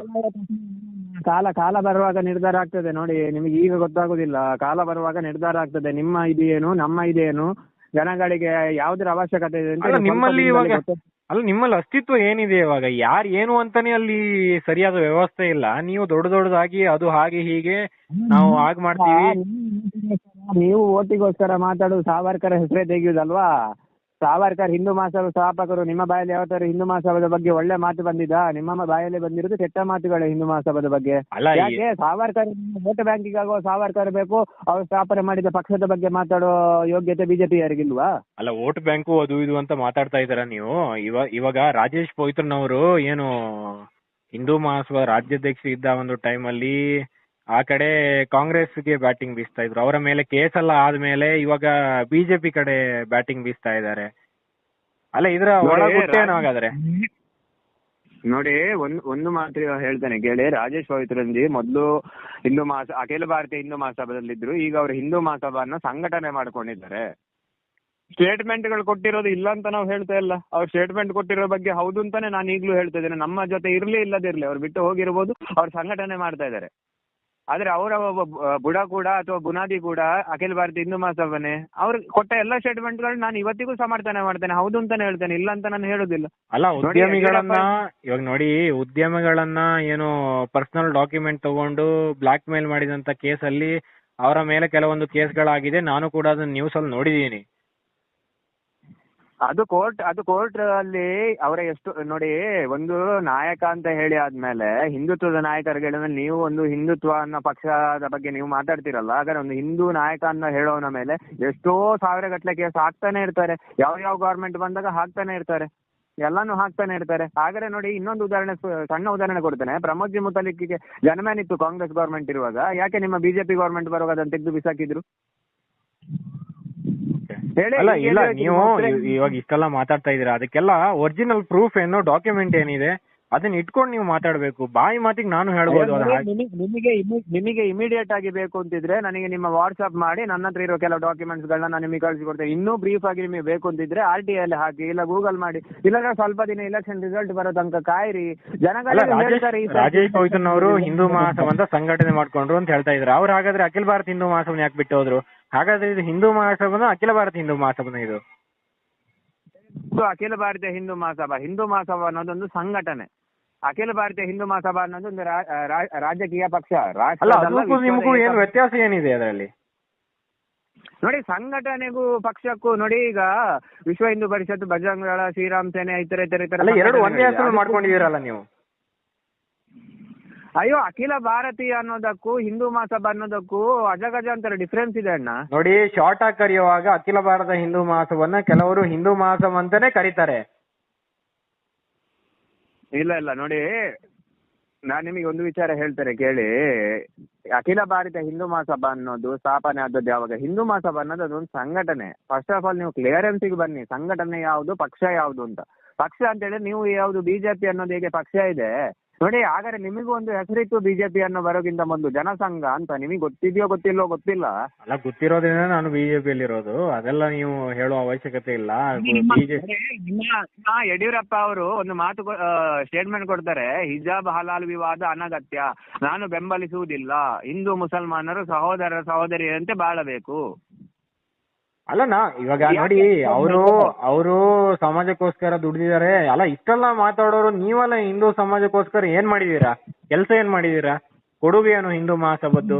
ನಿಮ್ಮಲ್ಲಿ ನ್ಯಾಷನಲ್ ಪ್ರೆಸಿಡೆಂಟ್ ಯಾರು, ಸ್ಟೇಟ್ ನೋಡಿ ನ್ಯಾಷನಲ್ ಪ್ರೆಸಿಡೆಂಟ್ ಯಾರು, ಸ್ಟೇಟ್ ಪ್ರೆಸಿಡೆಂಟ್ ಯಾರು ಅನ್ನೋದೇ ಕನ್ಫರ್ಮೇಶನ್ ಇಲ್ಲ ನಿಮ್ಮಲ್ಲಿ. ಅಲ್ಲ, ನೋಡಿ, ನಾನು ಒಪ್ಕೊಳ್ತೇನೆ, ನಮ್ಮಲ್ಲಿ ಬಣಗಳು ಇದ್ದದ್ದು ಹೌದು. ಈಗ ನಿಮ್ಮಲ್ಲಿ ಬಣಗಳು ಇಲ್ವಾ? ಅಲ್ಲ, ಇದ್ದದ್ದು ಹೌದಂದ್ರೆ ಇವಾಗಿಲ್ವಾ? ಹಾಗಾದ್ರೆ ಇದ್ದದ್ದು ಹೌದಂದ್ರೆ ಇವಾಗಿಲ್ವಾ? ಇಲ್ಲ, ಕೋರ್ಟ್ ಆರ್ಡರ್ ಬಂದಿದೆ, ಇಂಟಿಮ್ ಆರ್ಡರ್ ಬಂದಿದೆ, ನಾನು ನಿಮಗೆ ಕಳ್ಸಿ ಕೊಡ್ತೇನೆ, ಬೇಕಾದ್ರೆ ನೀವು ಚೆಕ್ ಮಾಡಿ. ಕಳಿಸಿಕೊಡೋದಿಲ್ಲ ನೀವು ನೋಡಿ. ನೀವು ಬಾಯಿ ಮಾತಿಗೆ ಹೇಳ್ಬೋದು, ಎಲ್ಲೂ ಕೂಡ ಈ ಡಾಕ್ಯುಮೆಂಟ್ ನೀವು ಹೇಳ್ತಿರೋ ವಿಚಾರಗಳನ್ನ ನಾನು ಎಲ್ಲೂ ಕೂಡ ನೋಡೇ ಇಲ್ಲ ಇದುವರೆಗೆ. ಅಲ್ಲ, ಡಾಕ್ಯುಮೆಂಟ್ಸ್ ನಾನು ನಿಮಗೆ ಕಳ್ಸಿ ಕೊಡ್ತೇನೆ. ನಾನು ನಿಮಗೆ ಹೇಳ್ತಾ ಇದ್ದೇನಲ್ಲ, ಇನ್ನೊಬ್ರು ಮಾತು ಯಾಕೆ? ಈಗ ನೀವು ನನ್ನ ಹತ್ರ ಮಾತಾಡ್ತಿರೋದ್ರಿಂದ ನಾನು ಹೇಳ್ತಾ ಇದ್ದೇನೆ, ನಾನು ನಿಮಗೆ ಕಳ್ಸಿ ಕೊಡ್ತೇನೆ. ಇನ್ನೊಂದು ಮಾತು ನೋಡಿ, ನಿಮ್ಮ ಬಿಜೆಪಿಯ ಪಂಚ ನಿಷ್ಠೆಗಳು ಯಾವ್ದೆಲ್ಲ ಗೊತ್ತಾ? ರಾಷ್ಟ್ರೀಯ ಸಮಗ್ರತೆ, ಪ್ರಜಾಪ್ರಭುತ್ವಕ್ಕೆ ಬದ್ಧತೆ, ಗಾಂಧಿ ಪ್ರಣೀತ ಸಮಾಜವಾದ, ಸರ್ವಧರ್ಮ ಸಮಭಾವ, ಮೌಲ್ಯಾಧಾರಿತ ರಾಜಕಾರಣ ಅಂತ ನೀವು ಬರ್ಕೊಂಡಿದ್ದೀರಲ್ಲ ನಿಮ್ಮ ಬೈಲದಲ್ಲಿ. ಹಾಗಾದ್ರೆ ನಿಮ್ಮ ಬೈಲದಲ್ಲೇ ನೀವು ಬರ್ದಿರ, ಮತ್ತೆ ಯಾಕೆ ಜನಗಳನ್ನ ಮಂಗ ಮಾಡ್ತಾ ಇದ್ದೀರಾ? ನೀವು ಮಂಗ ಮಾಡ್ತಿದ್ರೆ ಹಿಂದೂ ಸಮಾಜನು ನೀವು ಒಡೆದು ನಿಮ್ಮ ರಾಜಕೀಯಕ್ಕೋಸ್ಕರ ನೀವು ಒಡೆದು. ರಾಷ್ಟ್ರೀಯ ಸ್ವಯಂ ಸೇವಕದ ಸರಸಂಚಾಲಕರೇ ಹೇಳಿದ್ದಾರೆ, ಎಲ್ಲರೂ ಸಾಮರಸ್ಯದಿಂದ ಹೋಗ್ಬೇಕು ಅಂತ ಹೇಳ್ಬಿಟ್ಟು. ನೋಡಿ, ಯಾವಾಗ ಹಿಂದೂ ಮಹಾಸಭಾ ಇದಾಯ್ತೋ, ಅದರಿಂದ RSS ದೂರ ಆದ್ಮೇಲೆ ಈ ಬಿಜೆಪಿ ಸಂಘ ಯಾವಾಗ ಮಾಡ್ತೋ, ರಾಷ್ಟ್ರೀಯ ಸ್ವಯಂ ಸೇವಕ ಸಂಘ, ಅವಾಗಿಂದ ಕೆಲವು ವಿಚಾರಗಳು ಬದಲಾವಣೆ ಆಗಿದೆ, ಇಲ್ಲ ಅಂತ ನಾವು ಹೇಳುದಿಲ್ಲ. ಹಾಗಾದ್ರೆ ಇನ್ನೊಂದು ವಿಚಾರ ನಿಮಗೆ ಹೇಳ್ತೇನೆ. ರಾಷ್ಟ್ರೀಯ ಸ್ವಯಂ ಸೇವಕ ಸಂಘದ ಕಚೇರಿಯಲ್ಲಿ ತ್ರಿವರ್ಣ ಹಾರಿಸ್ತಾ ಇರ್ಲಿಲ್ಲ, ಭಗವಧ್ವಜ ಹಾರಿಸ್ತಾ ಇದ್ರು. ಶಾಖೆಯಲ್ಲಿ ಭಗವಧ್ವಜ ಹಾರಿಸುದು. ಹಾಗಾದ್ರೆ ಹಿಂದೂ ಮಹಾಸಭಾ ಏನ್ ಡಿಫೆಂಡ್ ಮಾಡ್ಕೋತಾ ಇದೆ? ತ್ರಿವರ್ಣ ಧ್ವಜವನ್ನು ಒಪ್ಪಲ್ಲ ಅಂತನಾ? ನಾವು ಒಪ್ಪುದಿಲ್ಲ. ಅಲ್ಲ, ಒಪ್ಲಿಲ್ಲ ಅಂತ ಹೇಳಿದ್ರೆ ನೀವು ಯಾಕೆ ಈ ದೇಶದಲ್ಲಿ ಇದ್ದೀರಾ? ನೀವು ದೇಶದ್ರೋಹಿಗಳಾಗ್ತೀರಾ. ಯಾಕೆ ದೇಶದ್ರೋಹಿ ಆಗಬೇಕು? ಅಲ್ಲ, ನಿಮಗೆ ಇಲ್ಲಿ ಪಾಕಿಸ್ತಾನ ಜಿಂದಾಬಾದ್ ಕೂಗಬಹುದು ಅಂತೇಳಿ ಸ್ವತಂತ್ರ ಇದೆ, ನಿಮಗೆ ಪಾಕಿಸ್ತಾನ ಧ್ವಜ ಹಾಕ್ತೀರಾ ನೀವು? ಯಾಕೆ ನಿಮ್ಮವ್ರು ಯಾರು ಏನು ಸಮರ್ಥನೆ ಮಾಡ್ಲೇ ಇಲ್ವಾ? ಕಾಂಗ್ರೆಸ್ನವರಾಗ್ಲಿ ಬಿಜೆಪಿಯವರಾಗ್ಲಿ ಎಲ್ಲರೂ ಸಮರ್ಥನೆ ಮಾಡುದಿಲ್ಲ, ಹೇಳ್ತೀರಿ ಇದು ಪ್ರಜಾಪ್ರಭುತ್ವ ದೇಶ ಅಂತ. ಹಾಗಾದ್ರೆ ನಮ್ಮ ಹಕ್ಕಿದೆ, ನಮಗೆ ಮಾತಾಡೋ ಹಕ್ಕಿದೆ, ನಾವು ಅದನ್ನ ಮಾತಾಡ್ತಿದ್ದೇವೆ. ನೋಡಿ, ಮಾತಾಡೋ ಹಕ್ಕಿದೆ ಅಂತ ಹೇಳ್ಬಿಟ್ಟು ಏನೋ ಬೇಕಾಬಿಟ್ಟಿ ಮಾತಾಡ್ಲಿಕ್ಕೆ ಆಗಲ್ಲ. ನೋಡಿ, ನೀವು ಏನೋ ಜವಾಬ್ದಾರಿಯಲ್ಲಿರುವಂತ ವ್ಯಕ್ತಿ. ಸಂವಿಧಾನವನ್ನೇ ಬದಲು ಮಾಡ್ತೇನೆ ಅಂತ ಅನಂತ್ ಕುಮಾರ್ ಹೆಗಡೆ ಅವರು ಹೇಳಿದ್ದಾರೆ. ಅವರು ಆ ಒಂದು ಮಾತಿಗೆ ನಮ್ಮ ಬೆಂಬಲನೂ ಇದೆ, ಒಂದು ಅರ್ಥದಲ್ಲಿ ಸಮರ್ಥನೆಯನ್ನು ನಾವು ಮಾಡುದಿಲ್ಲ. ಇಲ್ಲ ನೋಡಿ, ಅದನ್ನು ಕೂಡ ಬಿಜೆಪಿ ಅವರು ಸಂಪೂರ್ಣವಾಗಿ ಏನು ಸಂವಿಧಾನದ ಆಧಾರದ ಮೇಲೆ ನಾವು ನಡ್ಕೊಂಡು ಹೋಗೋದು, ಏನೇ ವಿಚಾರ ಆಗಿದ್ರು ಕೂಡ ಅಷ್ಟೇ. ನೋಡಿ, ನೀವು ಎಷ್ಟು ಬೇಕಾದ್ರೂ ಮಾತಾಡಿ, ಎಷ್ಟು ಬೇಕಾದ್ರೂ ತೊಡೆ ಒಡ್ಡಿ, ಆದ್ರೆ ನಾವು ನಮ್ಮ ಇದೇನು ಅಂತ ನಾವು ತೋರಿಸೋದಿಲ್ಲ. ಹತ್ರ ಬಂದಿದೆ, ದೇವ್ರ ಇಚ್ಛೆ, ಶ್ರೀರಾಮನ. ನೀವು ಸಾಸಿವೆ ಕಾಳಿಗೂ ಕೂಡ ಕಮ್ಮಿ ಆಗಬಾರ್ದು ಹಿಂದೂಗಳ ಮನೆಯಲ್ಲಿ, ಅದು ಇದು, ಅದರ ಅರ್ಥ ಏನು ಹಾಗಾದ್ರೆ? ಅದನ್ನ ಹೇಗೆ ಪಾಲನೆ ಮಾಡ್ತೀರಾ? ಯಾಕಂತ ಹೇಳಿದ್ರೆ ನನಗೆ ಬಂದಿರೋ ಮಾಹಿತಿ ಪ್ರಕಾರ ಹಿಂದೂ ಮಹಾಸಭಾದಲ್ಲಿ ಕಾರ್ಯಕರ್ತರಿಗೆ ಊಟಕ್ಕೆ ಗತಿ ಇಲ್ಲ. ಅಲ್ಲಿರೋ ಕಾರ್ಯಕರ್ತರಿಗೆ ಏನು ವ್ಯವಸ್ಥೆ ಇಲ್ಲ ಸರಿಯಾದದ್ದು. ಇನ್ ನೀವು ಹಿಂದೂ ಸಮಾಜವನ್ನು ಹೇಗೆ ಉದ್ಧಾರ ಮಾಡ್ತೀರಾ? ನಮ್ಮ ಕಾರ್ಯಕರ್ತರ ಬಗ್ಗೆ ಮಾತಾಡೋ ಅರ್ಹತೆ, ನೈತಿಕತೆ ನಿಮಗೆ ಬಿಜೆಪಿ ಅವರಿಗೆ ಇಲ್ಲ ಮೊದಲನೇದಾಗಿ. ಅಲ್ಲ, ನಾವು ನೈತಿಕತೆ ಇರೋದ್ರಿಂದಾನೇ ನಿಮ್ಮ ಹತ್ರ ಮಾತಾಡ್ತಾ ಇರೋದು. ನೋಡಿ, ನಾನು ತಾಳ್ಮೆಯಿಂದ ಮಾತಾಡ್ತಾ ಇದೀನಿ, ನೀವು ಕರೆಕ್ಟ್ ಆಗಿ ಮಾತಾಡಿ. ಹಿಂದೂ ಮಹಾಸಭೆಯ ಬಗ್ಗೆ ಮಾತಾಡೋ ಕನಿಷ್ಠವಾದ ಕಿಂಚಿತ್ ಮಾನ ಮರ್ಯಾದೆನೂ ಬಿಜೆಪಿ ನಿಮಗೂ ಇಲ್ಲ. ಬಿಜೆಪಿ ಬಗ್ಗೆ ಮಾತಾಡೋ ನಿಮಗೂ ಯೋಗ್ಯತೆ ಕೂಡ ಇಲ್ಲ. ಅಖಿಲ ಭಾರತ ಹಿಂದೂ ಮಹಾಸಭೆಯವರಿಗೆ ನೀವು ನೋಡಿ, ನಿಮಗೆ ವೋಟ್ ಬ್ಯಾಂಕಿಗೋಸ್ಕರ ಸಾವರ್ಕರ್ ಬೇಕು. ಅಲ್ಲ, ನೀವು ಹಾಗೆ ಮಾಡ್ತಾ ಇರೋದಲ್ಲ. ನೀವು ಬಿಜೆಪಿಯನ್ನ ಏನೋ ತುಳಿಲಿಕ್ಕೆ ಪ್ರಯತ್ನ ಪಡ್ತಿದ್ದೀರಾ, ಏನೇನೋ ತುಂಬಿಟ್ಟು. ಧರ್ಮದ ನೋಡಿ, ಗೋಮುಖ ವ್ಯಾಘ್ರಗಳನ್ನ ತುಳಿಲೇಬೇಕು. ಅಲ್ಲ, ಇವಾಗ ನೋಡಿ, ನೀವು ಹೇಳ್ತೀರಾ ಬಿಜೆಪಿ ಅವರು ಹಿಂದುತ್ವ ಹೆಸರು ಹೇಳ್ಕೊಂಡು ಓಟ್ ತಗೊಂಡು ಇವಾಗ ಇದಾಗಿದ್ದಾರೆ ಅದಾಗಿದ್ದಾರೆ ಅಂತ ಹೇಳ್ಬಿಟ್ಟು, ನಾಳೆ ಹಿಂದೂ ಮಹಾಸಭಾ ಹಾಗೆ ಆಗಲ್ಲ ಅಂತ ಯಾವ ಗ್ಯಾರಂಟಿ? ನೀವು ದೊಡ್ಡ ದೊಡ್ಡದಾಗಿ ಮಾತಾಡ್ತೀರಲ್ಲ. ಹಿಂದೂ ಮಹಾಸಭಾ ತ್ಯಾಗಿಗಳ ಪಕ್ಷ ಸ್ವಾಮಿ. ನಿಮ್ಮ ಹಾಗೆ ಯಾರ್ಯಾರ ಹೆಣದ ಮೇಲೆ ನೀವೇನ್ ತ್ಯಾಗ ಮಾಡಿದೀರಾ? ಸಾವರ್ಕರ್ ಜಿ ಅವರು ವರ್ಷಗಟ್ಲೆ ಎರಡೆರಡು ಲೈಫ್. ಸಾವರ್ಕರ್ ಜಿ ಅವರಲ್ಲ, ನಾನು ನೀವೇನ್ ತ್ಯಾಗ ಮಾಡಿದೀರಾ ಅಂತ ಹೇಳಿದ್ವಿ. ನಾನೇನ್ ತ್ಯಾಗ ಮಾಡಿದ್ದೇನೆ ಅಂತ ನಿಮಗೆ ಹೇಳಬೇಕಾಗಿಲ್ಲ, ಸಮಾಜಕ್ಕೆ ನಾನು ಉತ್ತರ ಕೊಡ್ತೇನೆ. ನೀವು ಇವಾಗ ಎಷ್ಟೇ ಹೇಳಿದ್ರಿ ತ್ಯಾಗ ಮಾಡಿರುವಂತ ಪಕ್ಷ, ನೀವೇನ್ ತ್ಯಾಗ ಮಾಡಿದೀರಾ ಹೇಳಿ? ನಿಮಗೆ ಫಂಡ್ಗಳನ್ನ ಕಲೆಕ್ಟ್ ಮಾಡುದಿಲ್ಲ ಸ್ವಾಮಿ, ನಾವು ಕೈಯಿಂದ ಹಾಕಿ ಕೆಲಸ ಮಾಡ್ತಿದ್ದೇವೆ. ಅಲ್ಲ, ಏನೇ ಆಗ್ಲಿ ನೋಡಿ, ಇಲ್ಲ ಒಂದೊಂದು ಸ್ಟೇಟ್ಮೆಂಟ್ಗಳು ನೀವು ಸುಮ್ನೆ ಏನೋ ಒಂದು ಫೋನಲ್ಲಿ ಡಾಟಾ ಇದೆ ಅದು ಇದು ಅಂತ ಟೈಪ್ ಮಾಡ್ಲಿಕ್ಕೆ ಟೈಮ್ ಇದೆ ಅಂತ ಹಾಕ್ತೀರಾ ಅನ್ಸುತ್ತೆ. ಸಾಸಿವೆ ಕಾಳಿಗೆ ನಿಮ್ಮಲ್ಲೇ ಅದಕ್ಕೆ ಯೋಗ್ಯತೆ ಇಲ್ಲ, ನೀವು ಹೇಗೆ ಸಮಾಜವನ್ನು ಉದ್ಧಾರ ಮಾಡ್ತೀರಾ? ಅಲ್ಲ, ನಮ್ಮ ಯೋಗ್ಯತೆ ಬಗ್ಗೆ ನೀವು ಮಾತಾಡೋದು ಬೇಡ. ನಾವು ಮಾಡಿದಂತ ಹೋರಾಟವನ್ನು ಎನ್ಕ್ಯಾಶ್ ಮಾಡ್ಕೊಂಡು ನಮ್ಮನ್ನು ಏನ್ ಹೋರಾಟ ಮಾಡಿದೀರಾ ನೀವು? ನೋಡಿ, ರಾಮ ಮಂದಿರ ಇಶ್ಯೂವನ್ನು ಹೈಜಾಕ್ ಮಾಡಿದ ಬಿಜೆಪಿ ಅವರು ಮಾತಾಡೋ ನೈತಿಕತೆ, ಹಿಂದೂ ಮಹಾಸಭಾದ ಬಗ್ಗೆ ಮಾತಾಡೋ ನೈತಿಕತೆ ಬಿಜೆಪಿ ಅವರಿಗಿಲ್ಲ. ರಾಮ ಮಂದಿರ ಅಂತ ಹೇಳಿ ಬೊಬ್ಬಿ ಹೊಡೆಯೋ ಅವಶ್ಯಕತೆ ಇಲ್ಲ. ಏನ್ ಹೋರಾಟ ಮಾಡಿದೀರಾ ಅಂತ ಹೇಳಿ ನೀವು? ರಾಮ ಜನ್ಮಭೂಮಿಗೆ ಹೋರಾಟ ಮಾಡಿದವರು ನಾವೇ, ಮಥುರಾ ಬಗ್ಗೆ ಹೋರಾಟ ಮಾಡಿದವರು ನಾವೇ, ಕಾಶಿ ವಿಶ್ವನಾಥದ ಬಗ್ಗೆ ಹೋರಾಟ ಮಾಡಿದವರು ನಾವೇ. ಹಾಗೂ ದೇವಸ್ಥಾನ ನೋಡಿ, ನಿಮ್ಮ ಬಿಜೆಪಿ ಸರ್ಕಾರ ಇರ್ಬೇಕಾದ್ರೆ ದೇವಸ್ಥಾನ ಹೊಡೆದ್ರಲ್ಲ, ಹಿಂದೂ ಧರ್ಮ ಅಂತ ಕಠಿಣ ಕ್ರಮ ಇದೆ. ನಿಮ್ಮ ಕಠಿಣ ಕ್ರಮ ಯಾವ್ದು? ದೇವಸ್ಥಾನ ನೋಡಿದ್ರು. ನಿಮಗೆ ತಾಕತ್ತಿದ್ರೆ ಹೋಗಿ ಮಸೀದಿಗಳನ್ನ ನೋಡಿರಿ, ಚರ್ಚ್ಗಳನ್ನ ನೋಡಿರಿ. ಯಾಕೆ ತಾಕತ್ತಿಲ್ವಾ? ಭಯನ ನಿಮಗೆ ಮುಸಲ್ಮಾನರದು, ಕ್ರಿಶ್ಚಿಯನ್ರು? ನಿಮಗೆ ಅವರ ಓಟ್ ಬೇಕು, ನಿಮಗೆ ಹೆಸರಿಗೆ ಮಾತ್ರ ಗೊತ್ತು. ನೀವು ಎಷ್ಟೇ ಇದು ಮಾಡಿದ್ರು ಕೂಡ, ನೀವು ಎಷ್ಟೇ ಮಾತಾಡಿದ್ರು ಕೂಡ, ನಾಳೆ ಅಕಸ್ಮಾತ್ ಎಲ್ಲಾದ್ರೂ ಕಾಂಗ್ರೆಸ್ ಬಂತು ಅಂತ ಹೇಳಿದ್ರೆ ನಿಮ್ಮ ಹಿಂದೂ ಮಹಾಸಭೆಯಲ್ಲೂ ಕೂಡ ಯಾರು ಉಳಿಯಲ್ಲ. ಎಲ್ಲಾರನು ಕೊಚ್ಚಲ್ಲಿ ಬಿಸಾಡ್ತಾರೆ. ಯಾರು ಉಳಿಯಲ್ಲ, ನೀವು ಉಳಿಯಲ್ಲ ಅಷ್ಟೇ. ನಾವು ಗಾಂಧೀಜಿಯನ್ನ ಬಿಡ್ಲಿಲ್ಲ ಸ್ವಾಮಿ, ಇನ್ನು ಕೊಚ್ಚಲಿಕ್ಕೆ ಬರೋರನ್ನು ಬಿಡ್ತೇವೆ ನಾವು, ಅದು ಬಿಡಿ. ಅಲ್ಲ, ಗಾಂಧಿ ಶಾಸ್ತ್ರವನ್ನು ಗೊತ್ತು. ಅಲ್ಲ, ನೀವು ನೋಡಿ, ಹಿಂದೂ ಮಹಾಸಭಾ ನೋಡಿ, ನೀವು ಬಿಜೆಪಿ ಕಾರ್ಯಕರ್ತರಲ್ಲ, ನಿಮ್ಮದೇ ನಾಯಕ ಆದಂತ ಶ್ರೀ ಯೋಗಿ ಆದಿತ್ಯನಾಥ್ ಜಿ ಅವರು, ಅವರ ಗುರುಗಳು ಅವ್ರು ನೋಡಿ, ಇದೇ ಯೋಗಿ ಆದಿತ್ಯನಾಥ್ ಜಿ ಅವರು ಬಿಜೆಪಿ ವಿರುದ್ಧ ಹಿಂದೂ ಮಹಾಸಭಾದಿಂದ ಕಂಟೆಸ್ಟೆಂಟ್ ನಿಲ್ಲಿಸಿ ಬಿಜೆಪಿಯನ್ನು ಸೋಲ್ಸಿದ್ರು. ನೆನ್ಪಿಟ್ಕೊಳ್ಳಿ, ಆಗುದಿಲ್ಲ ಅಂತ ತಿಳ್ಕೊಳ್ಬೇಡಿ ಯಾವ್ದು. ಹಿಂದೂ ನೀವು ಮಾಡಿ ತೋರಿಸಿ ಅಲ್ಲ, ಆಗುದಿಲ್ಲ ಅಂತ ಅಲ್ಲ, ನೀವು ಬಾಯಲ್ಲಿ ಹೇಳೋದು ಈಸಿ, ನೀವು ಮಾಡಿ ತೋರಿಸಿ ಅಲ್ಲ. ನೋಡಿ, ಶ್ರೀರಾಮನ ಅಪ್ಪಣೆ, ಶ್ರೀಕೃಷ್ಣನ ಅಪ್ಪಣೆ, ಜನಗಳ ಆದೇಶ ಆದಷ್ಟು ಬೇಗ ಬಂದೇ ಬರ್ತದೆ. ನೋಡಿ, ಈಗ ನೀವು ನೋಡ್ತಾ ಇರ್ಬೋದು, ಎಷ್ಟೋ ಜನರು ಬರಿತಾ ಇದ್ದಾರೆ, ಅವಶ್ಯಕ ಬಿಜೆಪಿ ನಮಗೆ ಬೇರೆ ಗತಿ ಇಲ್ಲದಿದ್ದಕ್ಕೆ. ನೋಡಿ, ಜನರಿಗೆ ಅದನ್ನ ಯಾರು ಹೇಳ್ತಾ ಇಲ್ಲ, ನೀವು ಹೇಳ್ತಾ ಇರೋದು. ನೀವು ಎಷ್ಟು ಸುಮ್ನೆ ಜನ ಡೋಂಗಿ ಬೇಕು ಹಿಂದುತ್ವವಾದಿಗಳು ನೀವೆಲ್ಲ ಏನ್ ಮಾಡಿದೀರಾ ನೀವು ಸಮಾಜಕ್ಕೆ ನಿಮ್ ಕೊಡುಗೆ ಏನು? ನೋಡಿ RSS ಅಥವಾ ಸಂಘ ಪರಿವಾರದ ಬೇಸಿಕ್ ಆಗಿ ಏನೋ ಒಂದು ಕೊಡುಗೆ ಇದೆ. ನಿಮ್ದು ಏನು ಇಲ್ಲದೆ ನಾವು ಹಾಗೆ ಮಾಡಿದೀವಿ ಹೀಗ್ ಮಾಡಿದೀವಿ ಅಂತ ಹೇಳಿದ್ರೆ ನೀವು ಬಿಜೆಪಿ ಅವರು ಸಂಘ ಪರಿವಾರದ ಬಗ್ಗೆ ಮಾತಾಡಿ. ನೀವು ಬಿಜೆಪಿ ಅವರು ಬಿಜೆಪಿ ಬಗ್ಗೆ ಮಾತಾಡಿ, ಸಂಘ ಪರಿವಾರದ ಬಗ್ಗೆ ಮಾತಾಡಬೇಡಿ. ನೀವು ಬಿಜೆಪಿನೂ ಪರಿವಾರದ ಪಕ್ಷ. ನಿಮ್ಮಲ್ಲಿ ಅಲ್ಪಸಂಖ್ಯಾತರ ಮೋರ್ಚೆ ಎಂತದಕ್ಕೆ ಸ್ವಾಮಿ? ನೀವು ಹಿಂದುತ್ವದ ಪಕ್ಷ ಅಲ್ಲ, ಕೇಸರಿ ಹಾಕೊಂಡು ನಾಟಕ ಮಾಡ್ತೀರಲ್ಲ ನೀವು. ನಿಮ್ಮಲ್ಲಿ ಅಲ್ಪಸಂಖ್ಯಾತರ ಘಟಕ ಎಂತದಕ್ಕೆ? ಮುಸಲ್ಮಾನರ ಅಧ್ಯಕ್ಷರು ಎಂತದಕ್ಕೆ ನಿಮಗೆ? ಮುಸಲ್ಮಾನರು ಎಂತದಕ್ಕೆ ನಿಮಗೆ? ನೀವು ಬಾಕಿ ಎಲ್ಲದಕ್ಕೆ ನಾವು ಹಿಂದೂ ಅಂತ ಬೊಬ್ಬೆ ಹೊಡ್ಕೊಂಡು ಬರ್ತೀರಾ, ಕೇಸರಿ ಇಟ್ಕೊಂಡು ವಿಧಾನಸೌಧದ ಒಳಗಡೆ ಕೇಸರಿ ಹಾಕೊಂಡು ಕೂಡ್ತಿರಲ್ಲ. ಹಾಗಾದ್ರೆ ಆ ನೈತಿಕತೆ ಇದ್ರೆ ಡೈಲಿ ಹಾಕೊಂಡು ಕೂರಿ. ಒಂದು ದಿವಸ ನಾಟಕಕ್ಕೋಸ್ಕರ ಕೂರಬೇಡಿ. ಯಾವ್ದೊಂದು ಇಶ್ಯೂ ಆದಾಗ ಅದನ್ನು ಬಂದ್ಬಿಟ್ಟು ಎನ್ಕೇಸ್ ಮಾಡ್ತಾ ಇದೀರಾ, ಎಲ್ಲ ನಾಟಕ ಆಡ್ತಿದ್ದೀರಾ ನೀವು. ಕಾಂಗ್ರೆಸ್ ಅವರು ಎಲ್ಲ ಸೇರ್ಬಿಟ್ಟು ದೇಶದ ಜನರನ್ನ ಮೂರ್ಖ ಮಾಡ್ತಾ ಇದೀರಾ ಅಷ್ಟೇ. ಅಲ್ಲ, ನೀವ್ ಹೇಳ್ಬೇಕಂದ್ರೆ ದೇಶದ ಜನ ಏನ್ ಹೇಳ್ತಾ ಇಲ್ಲ. ನೀವು ಏನೋ ಒಂದು ನಿಮ್ಮ ಏನೋ ಆ ಕಡೆ ಕಾಂಗ್ರೆಸ್ ಇಂದ ನಿಮಗೆ ಬಂದಿರಬಹುದು. ನೀವು ಯಾಕಂದ್ರೆ ಕಾಂಗ್ರೆಸ್ ಫೇವರ್ ಆಗಿ ಮಾತಾಡ್ತೀರಾ ಬಹಳಷ್ಟು, ನಾನು ನೋಡಿದೀನಿ. ಕಾಂಗ್ರೆಸ್ ಫೇವರ್ ಆಗಿ ನನ್ನ ನಾಯಿಸ ಮಾತಾಡುದಿಲ್ಲ, ಗೊತ್ತಾಯ್ತಾ? ಇದು ಬೇಕಾದ್ರೆ ನೀವು ಬರ್ದಿಡ್ಕೊಳ್ಳಿ, ಬೇಕಾದ್ರೆ ನೀವು ಹೇಳಿ ನಾನು ಹೇಳಿದ್ದೇನಂತ ಯಾರ ಹತ್ರ. ಇನ್ನೊಂದು ನೀವು ನೋಡಿ, ನೀವು ಬೇಕಾಬಿಟ್ಟಿ ಸ್ಟೇಟ್ಮೆಂಟ್ ಕೊಡೋದು ಕಾಂಗ್ರೆಸ್ ಬಿಜೆಪಿ ಒಂದೇ ನಾಣ್ಯದ ಎರಡು ಮುಖಗಳು, ಅದನ್ನೆಲ್ಲ ನೋಡ್ಕೊಂಡು ಸುಮ್ನೆ ಕೂರಕ್ಕಾಗಲ್ಲ. ಹೇಗ್ ಹೇಳ್ತೀರಾ ಕಾಂಗ್ರೆಸ್ ಬಿಜೆಪಿಗೂ ಹೇಗ್ ನೀವು ಒಂದೇ ಅಂತ ಹೇಳ್ತೀರಾ ನೀವು?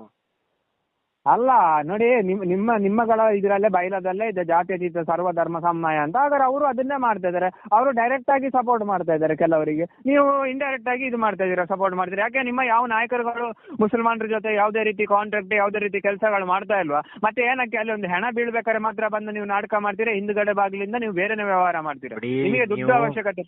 ನೀವು ಒಬ್ರು ಹಿಂದೂ ಕಾರ್ಯಕರ್ತರಾಗಿರೋದ್ರಿಂದ ನಾನು ತಾಳ್ಮೆಯಿಂದ ಮಾತಾಡ್ತಾ ಇದ್ದೀನಿ. ನಿಮ್ಮ ಜಾಗದಲ್ಲಿ ಬೇರೆ ಯಾವನಾದ್ರೂ ಇದ್ದಿದ್ರೆ ನನ್ನ ಭಾಷೆನೇ ಬೇರೆ ಇರ್ತಾ ಇತ್ತು ನೋಡಿ, ನನ್ನ ಭಾಷೆನೇ ಬೇರೆ ಇರ್ತಾ ಇತ್ತು. ಅಲ್ಲ, ಭಾಷೆ ನಮಗೂ ಬರ್ತದೆ, ಆದ್ರೆ ಒಂದು ಹಿಂದೂವಿಗೆ ಎಷ್ಟು ನೋಡಿ, ಬಂದ್ರೆ ನಿಮ್ಮೊಡನೆ, ಬರದಿದ್ರೆ ನಿಮ್ಮನ್ನು ಬಿಟ್ಟು ಎದುರು ನಿಂತ್ರೆ ನಿಮ್ಮನ್ನು ಎದುರಿಸಿ ಕಟ್ತೇವೆ ನಾವು, ಅದು ಬಿಡಿ. ಅಲ್ಲ, ಏನ್ ಕಟ್ತೀರಾ ನೀವು? ನೋಡಿ, ಇಷ್ಟು ವರ್ಷ ನಿಮ್ಮ ಹತ್ರ ಏನ್ ಕಿತ್ತಾಕ್ಲಿಕ್ಕೆ ಆಗ್ಲಿಲ್ಲ, ಇನ್ನೇನ್ ಮಾಡ್ತೀರಾ ನೀವು? ನಿಮಗೆ ಒಂದು ಓಪನ್ ಚಾಲೆಂಜ್ ಕೊಡ್ತಾ ಇದ್ದೇನೆ. ನಮಗೆಲ್ಲಾರು 3 ವರ್ಷ 5 ವರ್ಷ ನಾವು ಕೇಳ್ತಲ್ಲ, 3 ವರ್ಷ ನಮಗೆ ಅಧಿಕಾರ ಅನ್ನೋದು ಏನಾದ್ರು ಸಿಕ್ಕಿರೋ ಜನಗಳ ಆಶೀರ್ವಾದಗಳಿಂದ ಹಿಂದೂ ರಾಷ್ಟ್ರ ಹೇಗೆ ಮಾಡುದು ಅಂತೇಳಿ ನಾವು ತೋರಿಸ್ತೇವೆ. ಹಾಗಾದ್ರೆ ಹಿಂದೂ ಮಹಾಸಭಾ ಅಧಿಕಾರಕ್ಕೆ ಬಂದ್ಮೇಲೆ ಹಿಂದೂ ರಾಷ್ಟ್ರ ಅಂತ ಬರೆಯೋ ನೋಡಿ. ಇವಾಗ ಹಿಂದೂ ಮಹಾಸಭಾ ಅಧಿಕಾರಕ್ಕೆ ಬಂದ್ರೆ, ಅಖಿಲ ಭಾರತ ಹಿಂದೂ ಮಹಾಸಭಾ ಅಧಿಕಾರಕ್ಕೆ ಬಂದ್ರೆ ಹಿಂದೂ ರಾಷ್ಟ್ರ ಮಾಡ್ತೀರಾ ನೀವು? ಮಾಡೇ ಮಾಡ್ತೇವೆ ನಾವು. ಅಲ್ಲ, ನೀವು ಹೇಗ್ ಮಾಡ್ತೀರಾ? ನೀವು ಮುಸ್ಲಿಮರು ಅದು ಇದು ಅಂತ ಹೇಳ್ತೀರಾ, ನಾಳೆ ಅಖಂಡ ಹಿಂದೂ ರಾಷ್ಟ್ರ ಅದು ಇದು ಅಂತ ಮಾತಾಡ್ತಾ ಇದ್ದೀರಾ ನೀವು. ಇಲ್ಲಿ ಇರೋರ್ನೇ ನಿಭಾಯಿಸ್ಲಿಕ್ಕೆ ಆಗ್ತಾ ಇಲ್ಲ. ನಾವ್ ಅಖಂಡ ಭಾರತ ಮಾಡೇ ಮಾಡ್ತೇವೆ. ನೀವು ಅದ್ರ ಬಗ್ಗೆ ನೀವು ಅಲ್ಲ, ಇಲ್ಲಿರೋ ಮುಸ್ಲಿಮರನ್ನ ನಿಮ್ ನಿಭಾಯಿಸ್ಲಿಕ್ಕೆ ಆಗ್ತಾ ಇಲ್ಲ. ನಾಳೆ ಅಫ್ಘಾನಿಸ್ತಾನು ಪಾಕಿಸ್ತಾನು ಎಲ್ಲ ಒಟ್ಟಿಗಾಗ್ಬಿಟ್ಟು ಅಲ್ಲಿರೋದ್ ನೀವು ಹೇಗ್ ನಿಭಾಯಿಸ್ತೀರಾ? ನೀವು ಮಾತಾಡೋದು ಬೇಕಾಬಿಟ್ಟಿ ಮಾತಾಡ್ಬೋದು, ಯೋಚನೆ ಮಾಡಿ ಒಂದ್ ಸ್ವಲ್ಪ ತಲೆ ಉಪಯೋಗಿಸಿ ಮಾತಾಡ್ಬೇಕು ನೀವು. ನೀವುಗಳು ಹೇಳ್ತಿರೋ, ಒಂದು ನಿಮಿಷ ಅಣ್ಣ, ನೀವುಗಳು ಹೇಳ್ತಿರೋ ಭಾರತ ದೇಶದಲ್ಲಿ ನೀವುಗಳು ಹೇಳ್ತಿರೋ ಭಾರತ ದೇಶ ನನ್ನ ಪ್ರಕಾರ ಇದು ಹಿಂದೂ ರಾಷ್ಟ್ರ. ನಾನು ಅದಕ್ಕೆ ಹೇಳಿದ್ದು, ನಾನು ತ್ರಿವರ್ಣ ಧ್ವಜಕ್ಕೆ ಬೆಲೆ ಕೊಡೋನಲ್ಲ, ಭಗವದ್ಧ್ವಜಕ್ಕೆ ಬೆಲೆ ಕೊಡೋನು. ಇದರ ಸಂಸ್ಕೃತಿ ನಾವೆಲ್ಲರೂ ಕೂಡ ಹೇಳ್ತಿರೋದು ಇದನ್ನ ಇಂಡಿಯಾ ಅಂತ ಕರಿಬೇಡಿ, ಭಾರತ ಅಂತ ಕರೀನಿ ಅಂತ ಹೇಳ್ತಾ ಇರೋದು, ಕರೀರಿ ಅಂತಾನೆ ಹೇಳ್ತಾ ಇರೋದು. ಯಾಕೆ ಹಿಂದೂ ರಾಷ್ಟ್ರ ಅಂತ ಹೇಳಿಕ್ಕೆ ನಿಮಗೆ ಮೀಟರ್ ಇಲ್ವಾ ಅಥವಾ ಭಯನಾ ನಿಮಗೆ ಬಿಜೆಪಿ? ನೋಡಿ, ದೇಶ ಸಾಮರಸ್ಯದಿಂದ ಹೋಗ್ತಾ ಇದೆ. ಯಾವ ಸಾಮರಸ್ಯ? ಎಲ್ಲಿದೆ ಸಾಮರಸ್ಯ? ಪ್ರತಿನಿತ್ಯ ಹಿಂದೂಗಳ ಮೇಲೆ ದಬ್ಬಾಳಿಕೆ ನಡೀತಾ ಇರೋದು. ಯಾಕೆ ಕಣ್ಣು ಮುಚ್ಕೊಂಡು ಕೂತಿದ್ದೀರಾ? ಕೆಲವರು ನಿಮ್ಮಂತವರು ಕೆಲವರು ಇರೋದ್ರಿಂದ ಸ್ವಲ್ಪ ಡಿವೈಡ್ ಆಗ್ತಾ ಇದೆ. ನಿಮ್ಮಂತವರು ಕೋಮುಗಲಭೆ ಪ್ರಚೋದನೆ ಅದನ್ನೆಲ್ಲ ಕೊಡ್ತಾ ಇರೋದ್ರಿಂದಾನೇ ಈ ತರ ಆಗ್ತಾ ಇರೋದು. ನೋಡಿ, ನಾವ್ ಯಾವ ಕೋಮು ಗಲಭೆಗೂ ಪ್ರಚೋದನೆ ಕೊಡ್ತಾ ಇಲ್ಲ. ನೋಡಿ, ನಾನು ಒಂದು ಮಾತು ಹೇಳ್ತೇನೆ, ನಾಳೆ ದನ ಕದ್ರೆ ಕೈ ಕಡಿ ಅಂತ ಹೇಳುದ್ರಲ್ಲಿ ತಪ್ಪೇನಿಲ್ಲ. ನಮ್ಮ ತಾಯಿಯನ್ನು ನಾವು ರಕ್ಷಿಸ್ಬೇಕು ಅಂತಿದ್ರೆ ಅದಕ್ಕೆ ಕೋರ್ಟ್ ಇದೆ, ಕೇಸ್ ಇದೆ, ಅದಕ್ಕೆ ಕೋರ್ಟ್ ಇದೆ, ಅದಕ್ಕೆ ನೀವು ಕೇಸ್ ಹಾಕ್ಬಹುದು. ಅಲ್ಲ, ಕೋರ್ಟಿಗೆ ನೀವು ಹೋಗಿ ಏನಾಯ್ತು? ಕೋರ್ಟಿಗೆ ಹೋಗಿ ಏನಾಯ್ತು? ಎಲ್ಲಿ ಬಂತು ಕೋರ್ಟಿಗೆ ಹೋಗಿ? ಬಂತು ಕೆಲವು ವಿಚಾರಗಳಲ್ಲಿ ಅಣ್ಣ. ನಾನು ನಿಮಗೆ ಒಂದು ಮಾತು ಸ್ಪಷ್ಟನೆ ಕೊಡ್ತೇನೆ. ಕೆಲವು ವಿಚಾರ ಶ್ರೀಕೃಷ್ಣ ಭಗವಂತ ಏನ್ ಹೇಳಿದಾನೆ, ಭಗವದ್ಗೀತೆಯಲ್ಲಿ ಏನ್ ಹೇಳಿದಾನೆ ಅಂತ ನಿಮಗೆ ಗೊತ್ತುಂಟ ಶ್ಲೋಕಗಳಲ್ಲಿ? ಧರ್ಮದ ಕಾರ್ಯ ನೀನ್ ಮಾಡು, ಫಲಗಳನ್ನ ನನಗೆ ಬಿಡು ಅಂತ ಅವನು ಹೇಳಿದಾನೆ, ನಾನು ಕೊಡ್ತೇನೆ ಅಂತ. ಅದೇ ಕಾಯಕವನ್ನು ನಾವು ಮಾಡ್ತಾ ಇರೋದು. ಸಾವರ್ಕರ್ ಜಿನು ಅದೇ ಕಾಯಕವನ್ನು ಮಾಡಿದ್ದು, ನಾಥರಾಮ್ ಗೋಡ್ಸೆ ಅವರು ಅದನ್ನ. ನೀವು ನಿಮ್ಮ ಇದನ್ನ ಸಮರ್ಥನೆ ಮಾಡ್ಕೊತಾ ಇದ್ದೀರಾ? ಸಮರ್ಥನೆ ಮಾಡ್ಕೊಳ್ಳೋದಲ್ಲ, ಯಾವುದೇ ವಿಚಾರ ಆಗಿದ್ರು ಚರ್ಚೆ ಮಾಡಿ. ನೀವು ನಿಮ್ದನ್ನೇ ಸಮರ್ಥನೆ ಮಾಡ್ಕೊಳ್ತಾ ಇದ್ದೀರಾ. ಫಸ್ಟ್ ತಪ್ಪನ್ನ ಒಪ್ಕೊಳ್ಬೇಕು ನೀವು. ಬೇಜಾರು ಮಾಡಬೇಡಿ, ನಾನೀಗ ಕಟ್ ಮಾಡ್ತೇನೆ, ನನಗೆ ವೈಯಕ್ತಿಕ ಬೇರೆ ಕೆಲಸಗಳಿದೆ. ಸ್ವಲ್ಪ ನಾನು ಬಿಸಿ ಇದ್ದೇನೆ, ನೀವು ಇನ್ನೊಂದ್ಸರ್ತಿ ನನಗೆ ಅಲ್ಲ, ಫೋನ್ ಮಾಡಿ. ನಿಮಗೆ ಇಲ್ಲ ಉತ್ತರ ನಿಮ್ಮ ಕೊಡ್ಲಿಕ್ಕೆ ಆಗ್ತಿಲ್ಲ ಅನ್ಸುತ್ತೆ ಅದಕ್ಕೆ. ಅಲ್ಲ, ಉತ್ತರ ಕೊಡ್ಲಿಕ್ಕೆ ನಿಮಗೆ ಕೇಳಿಸ್ಕೊಳ್ಳೋ ತಾಕತ್ತು ನಿಮಗಿಲ್ಲ ಅಂತೇಳಿ. ನನಗೆ ವೈಯಕ್ತಿಕ ಕಾರ್ಯಗಳಿದೆ, ಸಮಾಜದ ಕಾರ್ಯಗಳಿದೆ, ಕೆಲವು ಕಾರ್ಯಗಳಿದೆ ನೋಡಿ. ನಿಮಗೆ ಹಾಗೆ ಉತ್ತರ ಬೇಕು ಅಂತಿದ್ರೆ ನಿಮ್ಮ ಯಾರು ಬೇಕಾದ್ರೆ, ಎಷ್ಟು ಜನ ಸಂಸದರಿದಾರಲ್ಲ ಈಗ ಪ್ರೆಸಿಡೆಂಟ್ ಬಿಜೆಪಿ, ಅದ್ರಲ್ಲಿ ಯಾರು ಬೇಕಾದ್ರೆ ಒಬ್ಬ ಬೇಕಾದ್ರೆ ನನ್ನ ಮುಂದೆ ಬಂದು ಎಲ್ಲಿ ಬೇಕಾದ್ರೆ ಕರೀಲಿ. ಹಾಗಾದ್ರೆ ಬಹಿರಂಗ ಚರ್ಚೆಗೆ ಹಿಂದೂ ಮಹಾಸಭಾ ರೆಡಿ ಇದೆ ಅಂತ? ನಾನ್ ರೆಡಿ ಇದ್ದೇನಲ್ಲ, ನಾನೇ ಬರ್ತೇನಲ್ಲ ಹಿಂದೂ ಮಹಾಸಭಾದ ಪರವಾಗಿ. ನೀವು 10 ಜನ ಬನ್ನಿ. ಓಕೆ, ಈ ಅಖಿಲ ಭಾರತ ಹಿಂದೂ ಮಹಾಸಭೆಯಿಂದ ಪುನೀತ್ ಸುವರ್ಣ ಅವರು ರೆಡಿ ಇದ್ದಾರೆ ಬಹಿರಂಗ ಚರ್ಚೆಗೆ. ಎನಿ ಟೈಮ್, ಎನಿ ಪ್ಲೇಸ್, ಎಲ್ಲಿ ಬೇಕಾದ್ರೆ ಹೇಳಿ. ಈ ಇಡೀ ಹಿಂದೂ ರಾಷ್ಟ್ರದಲ್ಲಿ ಯಾವ ಜಾಗಕ್ಕೆ ಬೇಕಾದ್ರೆ ಕರೀರಿ, ನಾನು ಬರ್ತೇನೆ. ಯಾಕಂದ್ರೆ ಇದು ನನ್ನ ದೇಶ, ಇದು ಹಿಂದೂ ರಾಷ್ಟ್ರ. ನನಗೆ ಭಯ ಇಲ್ಲ, ಹಿಂದೂ ರಾಷ್ಟ್ರದಲ್ಲಿ ಓಡಾಡ್ಲಿಕ್ಕೆ ಭಯ ಇಲ್ಲ. ಅಲ್ಲ, ನೀವು ಹೇಳ್ಬೋದು ಚರ್ಚೆಗೆ ರೆಡಿ ಆಗಾದ್ರೆ ಬನ್ನಿ, ಚರ್ಚೆ ಮಾಡೋಣ. ನಾವು ರೆಡಿ ಇದೀವಿ, ಖಂಡಿತ ರೆಡಿ ಇದೀವಿ. ಯಾವ ಚಾನಲ್ ಅಲ್ಲಿ ಬರ್ತಾರೆ ಅಥವಾ ಯಾವ ಪ್ಲೇಸ್ ಅಲ್ಲಿ ಬರ್ತಾರೆ ಅಥವಾ ಬಹಿರಂಗವಾಗಿ ಜನಗಳ ಎಲ್ಲ ಫಿಕ್ಸ್ ಮಾಡಿ ಹೇಳ್ತೀವಿ. ಬಹಿರಂಗ ನೀವು ಮಾಡಿಬಿಟ್ಟು ನಾನು ಖಂಡಿತವಾಗ್ಲೂ ನಾನು ಬರ್ತೇನೆ.